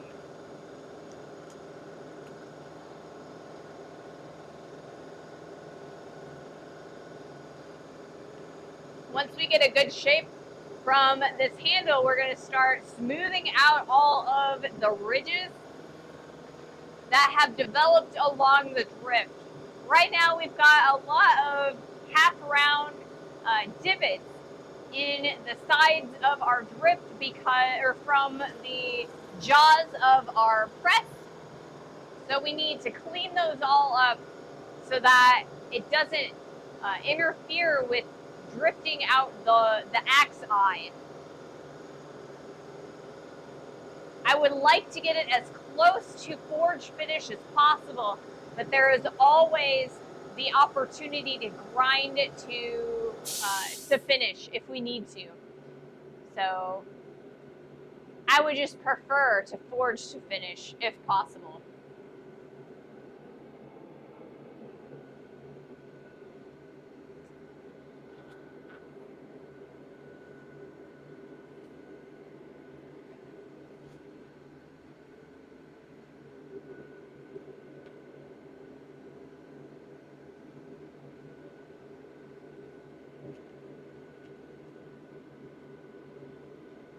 We're doing pretty good. Doing pretty good today. Now, because we've been hammering, or I guess pressing, drawing out. Yes, that's what I'm looking for. Because we've been drawing out one end and not the other. The end that we've been drawing out is a little bit smaller and a little bit hotter than the end that I've been holding on to, which means that it's going to take us a little bit more time between heats this time.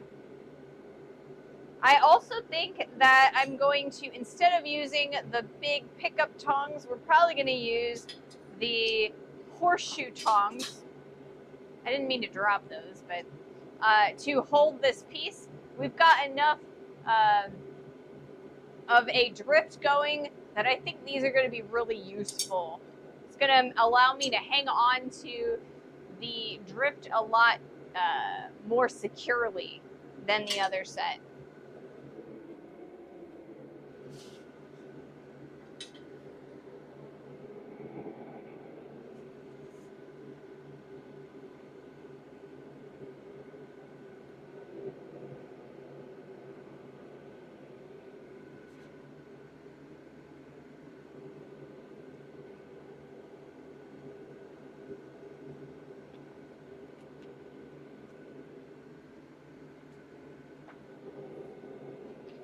So I've started editing an interview that I did at the Blacksmith Association of Missouri conference with a gunsmith.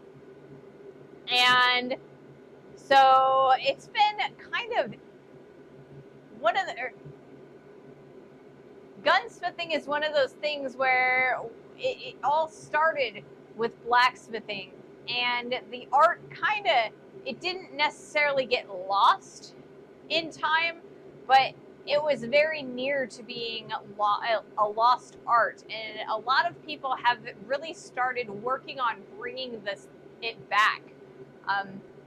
Modern weaponry is oftentimes done with machining tools and not with blacksmithing. So the ability to forge weld and shape a barrel by hand with a forge and an anvil, it's really fascinating. So I was able to interview a gunsmith at the conference, and so we are going to, I will be posting that a week from today, and I'm really excited to post it. Alex Steele has been doing a year-long series on making gun barrels, or I guess tubes, barrel tubes, because he wasn't actually making gun barrels, it was just tubes. And so it was interesting to learn about that from him, and then also talk to our gunsmith. So I'm super excited to bring that to you next week. After that, I have 2 other interviews. We have an interview with a historian and archaeologist who learned how to smelt his own iron and his own steel. So that's super exciting. I was fascinated by that process, and I actually got to help him out on that one. That was an audience participation project. He made a bloom. So the process is called making bloom steel. And so he made a bloom at the IBA conference, and I got a chance to play and, you know, to help him out with that. So I'm super excited about that interview as well. So those will be coming in soon, and I'm super excited to bring those to you. You know, we're running thin on some of the videos. I've gotten through quite a bit of material from those conferences, and I'm super excited. We're going to get back into editing our projects and doing overviews, and it's going to be my projects, and that's really exciting as well. All right. We are going to do our next heat, I think. I am going to change our camera angle, though, because we are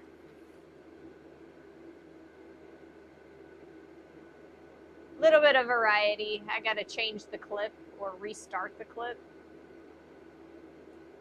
So we'll change the angle just a little bit as we do that. All right, let's do this.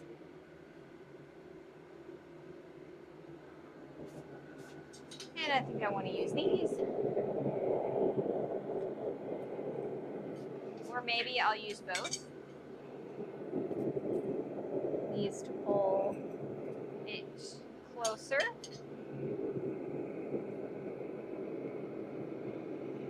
And these to handle it.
that heat, what I was trying to do was create a definitive space where that handle is going to start. So I've denoted an area that we're going to draw out into that handle. I've left myself enough material here that we're going to be able to finish off that widest section, that biggest section of our axe strip. And we have plenty of space for that, but the rest is going to end up turning into more of a handle.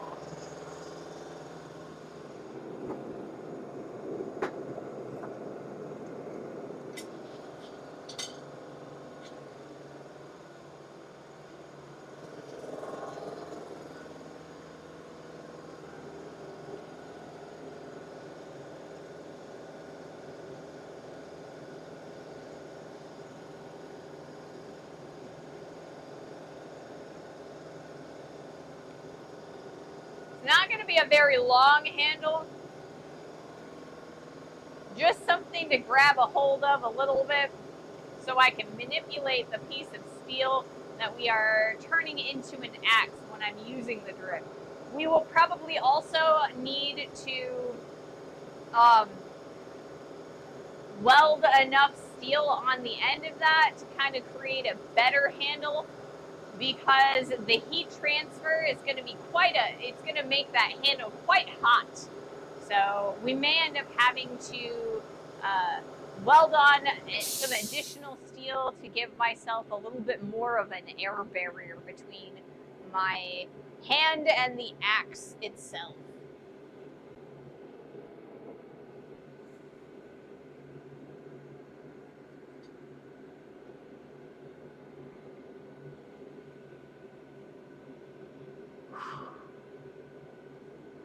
It's really exciting seeing this piece of steel moving. I mean, we started with like a little round chunk of an axle, and it's starting to really shape up into the shape, I guess, that I'm looking for. So it's really exciting to see every time, when you got to trust the process for a while, and then you can kind of really see when things start to take shape. And that's what's really happening right now, is where our drift is starting to take its shape.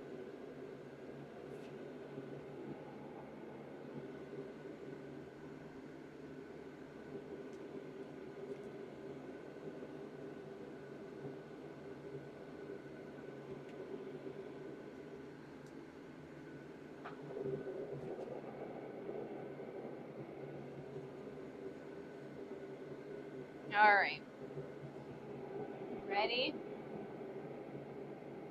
I think a little bit more time will behoove us for that. Just a little bit, not too much. I don't want to waste too much time. But yeah, it's working out really nicely. All right, let's do this.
So we've got a nice amount of handle right there. So the next thing that we're going to do is we are going to switch it this direction, which is why I've got it a little bit.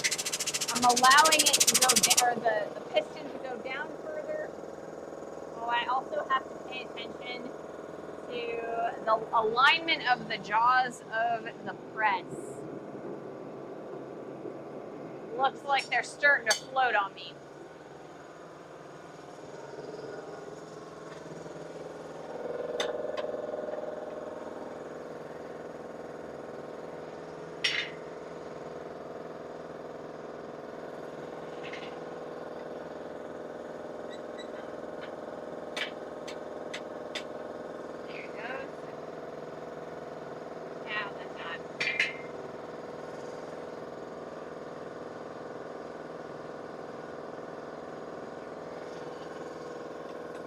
Okay, cool.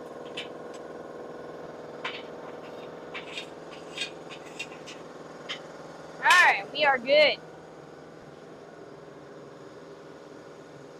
We are good.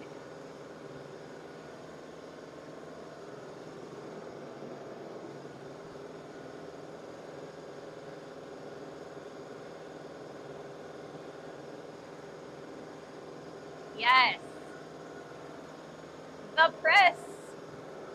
Squishy, squishy. So I think we're moving a lot of steel today. We've got a brand new tank of gas, which allows us to turn up the heat. The pressure is nice and high in the tank, so it allows the fire to go up a little bit higher on my big forge here. I need to put a second burner in. That way I don't have to crank the pressure quite as much.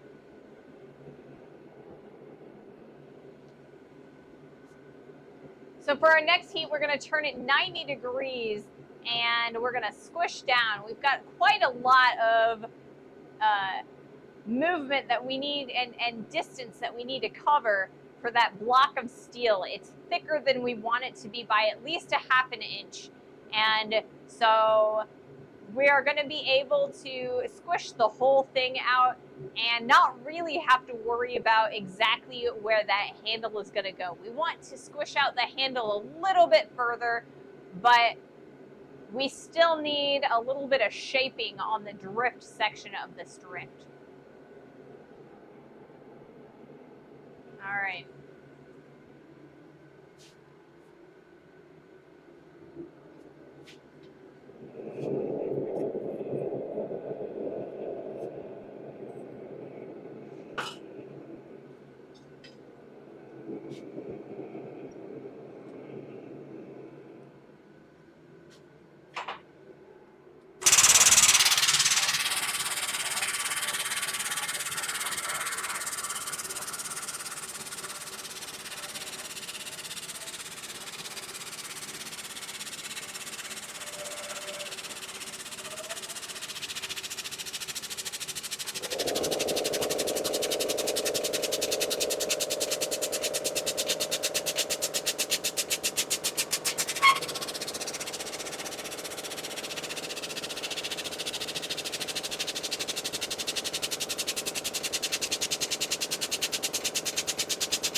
Out that transition a little bit. So we're going to flip it 90 degrees and keep on keeping on.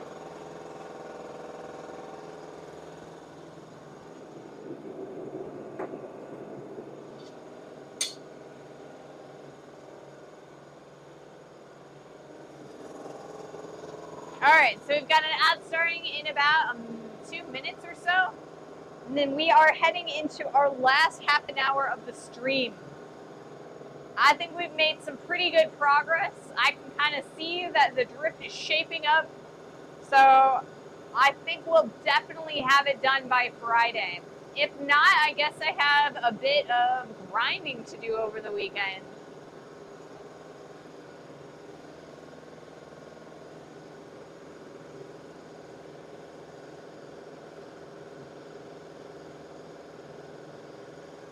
That is another way that I can get that teardrop profile into our drift. I could just grind it in there.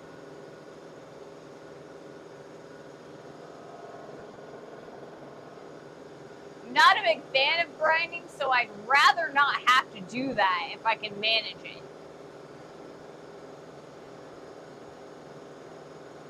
But it is an option.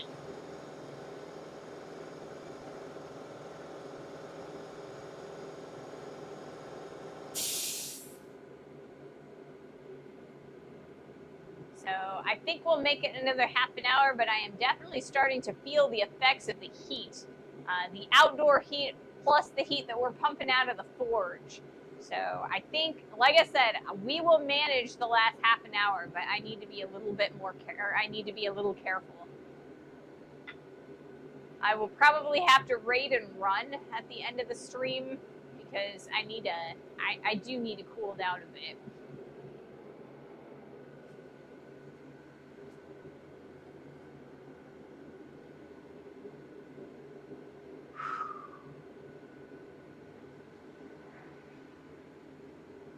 Lots of fan right here. The fan is like blowing directly on me. That feels really good.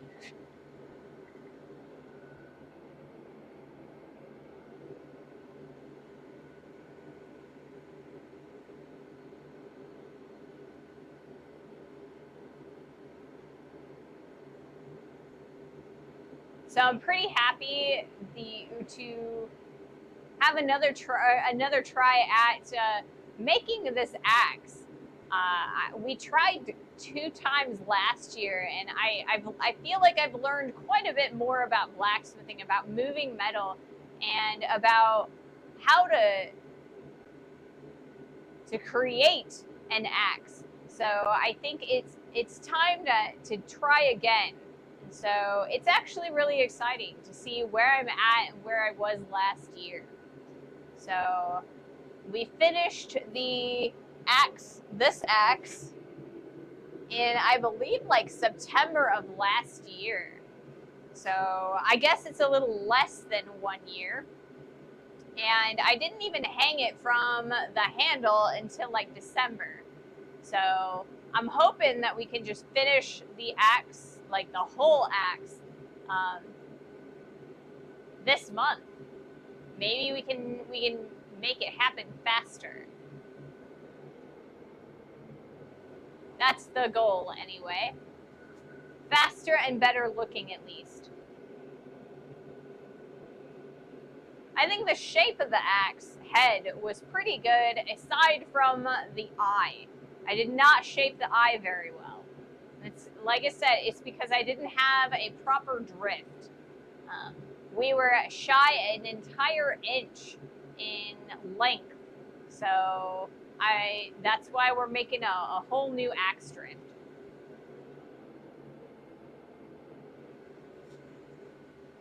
All right, how are we doing? I think we're gonna do another heat. Okay, we're doing all right with that as well.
Smooth out that transition quite a bit.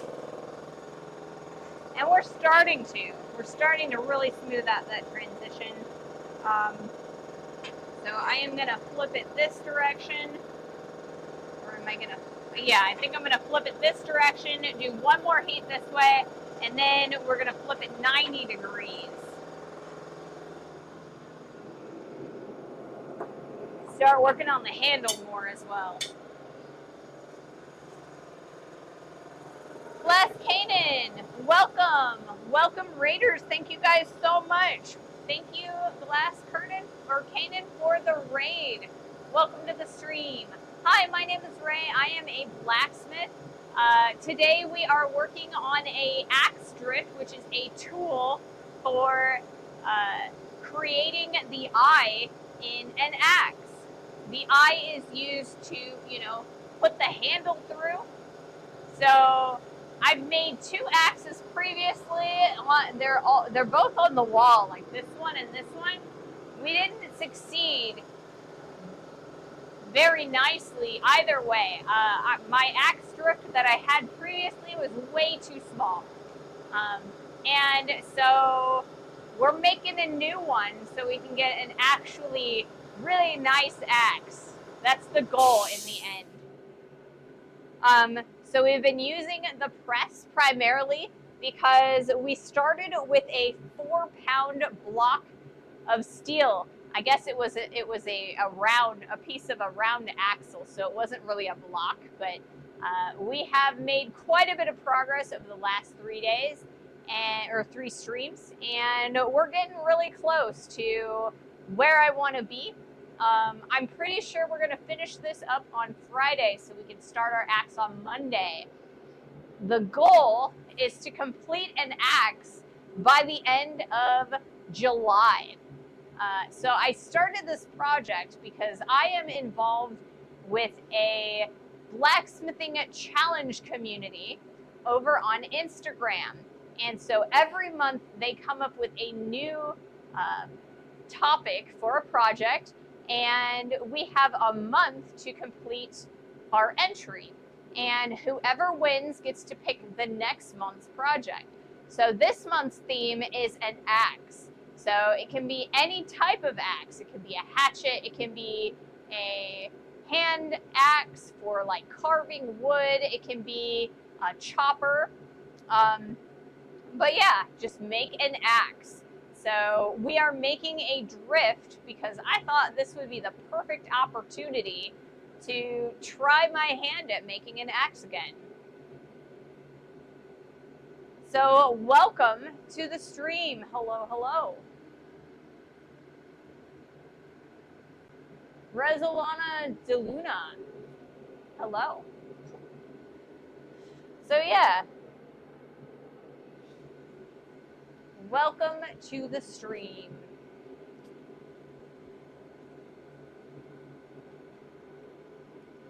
Although it seems like, you went from the hot shop, the glass hot shop, to the smithy. So no heat relief yet.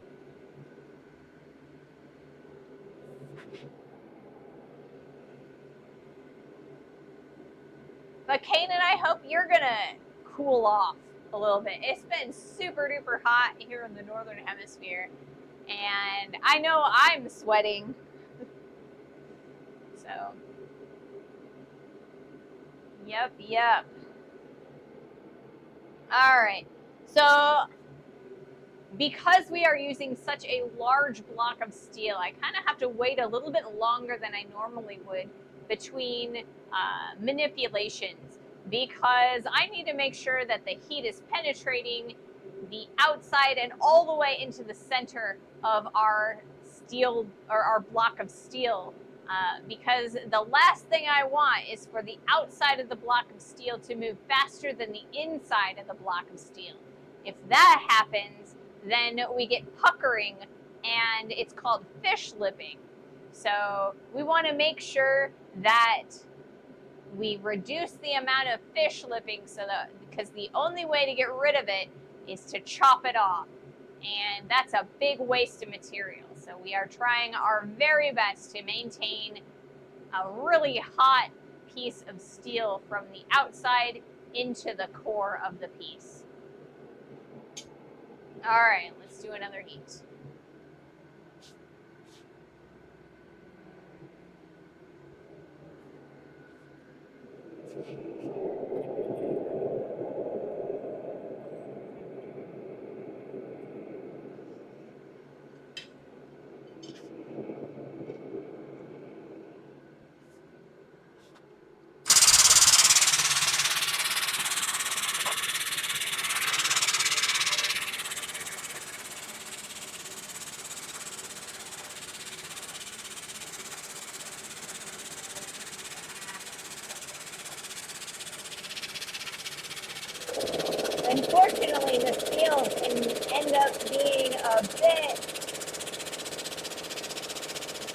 to manipulate with one hand.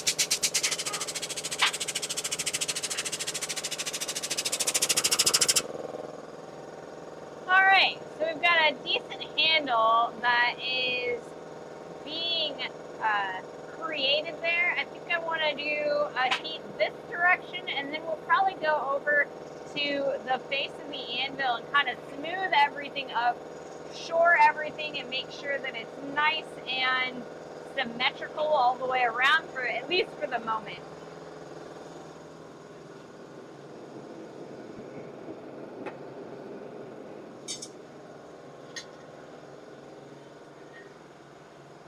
Mo squishing. Mo squish, mo squish.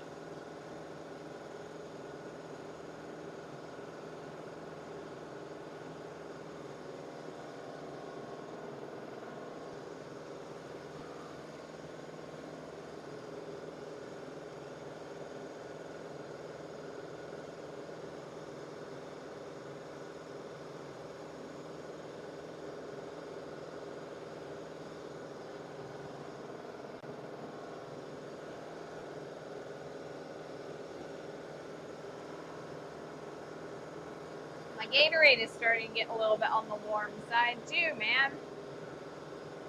That's not cool. Well, I guess literally it's not cool because it's starting to warm up. So we got about 2 more heats left. I think I'll probably actually do them on the press just because I think I didn't realize how late it was. So we'll probably be doing 2 more heats, and we're going to use the press for them. And then we will be back on Friday to hopefully finish up this drift. We've got a lot of shaping left to do.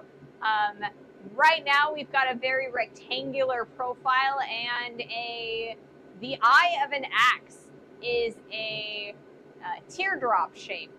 So it is very important to get that nice teardrop shape on the drift. And so I think that's probably what we're going to be focusing on. That and getting a little bit more of a handle. Right now we're kind of blocking out a section that we can kind of weld a handle onto. So hopefully we can make it a little bit longer and get a nice handle.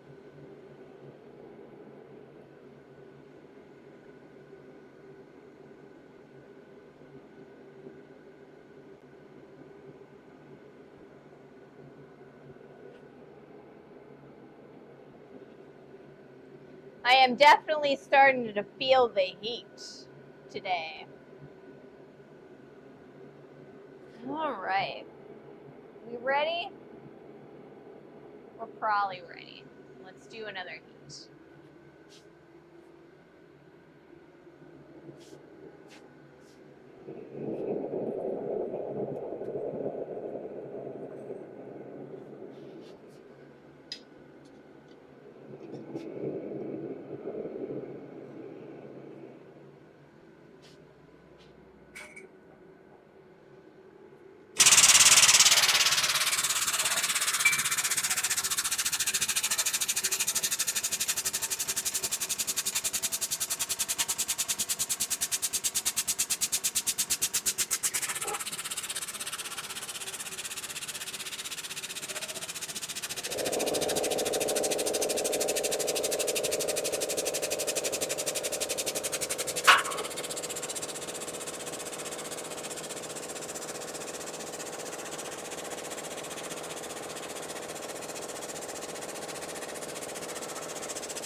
drop the steel. So we've got a nice shape going there. Definitely have a lot of skewing going on. We're definitely going to have to take a look at that, kind of fix that on the back end. So we'll see what we can do here initially on the press, and hopefully we can take care of at least a little bit of it.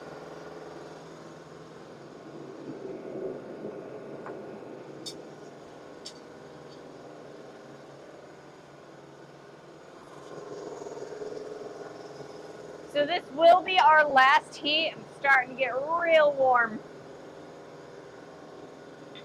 And I will be back on Monday. So if there's anybody that you would like to raid off to, please do let me know. I love taking you guys' suggestions. So we're going to do a lot of shaping on Friday. So I hope to see you then. One more heat though.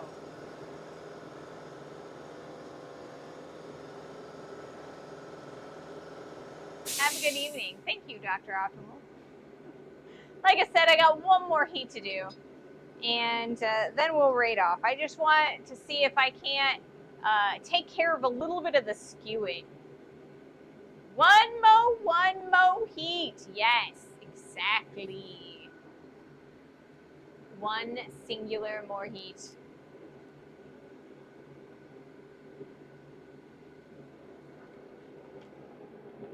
I let the steel get a little bit on the cold side, so it might take me a little bit of time to heat that back end up a little bit. But I need it to move on me. I need it to move.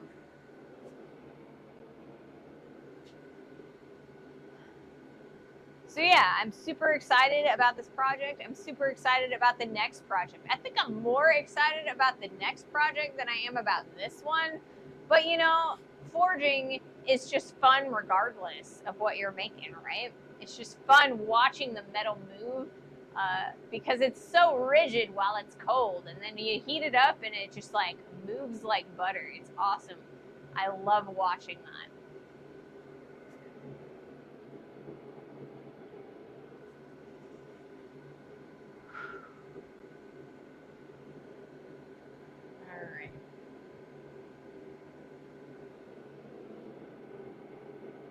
I think I got like a mosquito bite on the back of my shoulder, like right here.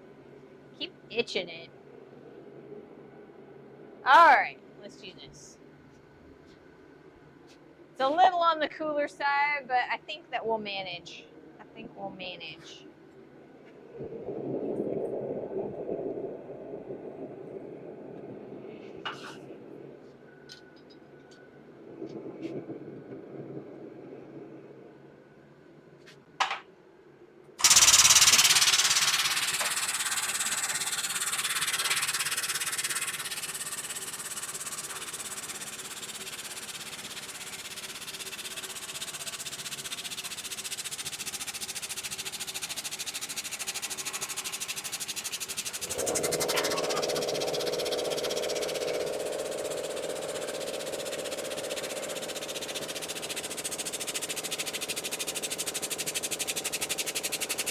Oh, it's gonna fall over.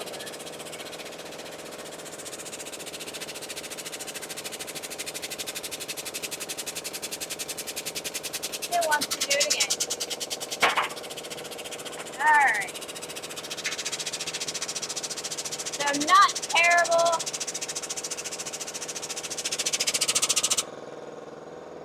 Not the best, but also not the worst. We've got a lot more squishing to do, but we can kind of correct that. So we will be back on Friday.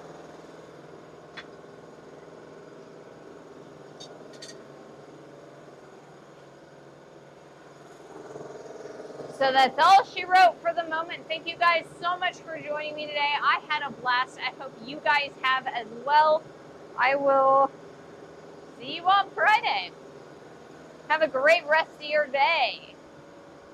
Lots of progress today. Exactly. I'm super excited about that. I have hope. I have hope.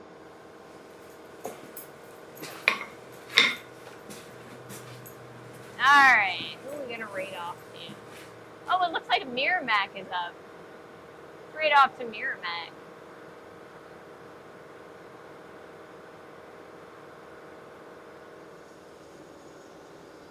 Ooh, we're throwing today. That's exciting. That's the funnest part. All right, guys, thank you so much. Have a wonderful rest of your day. Bye.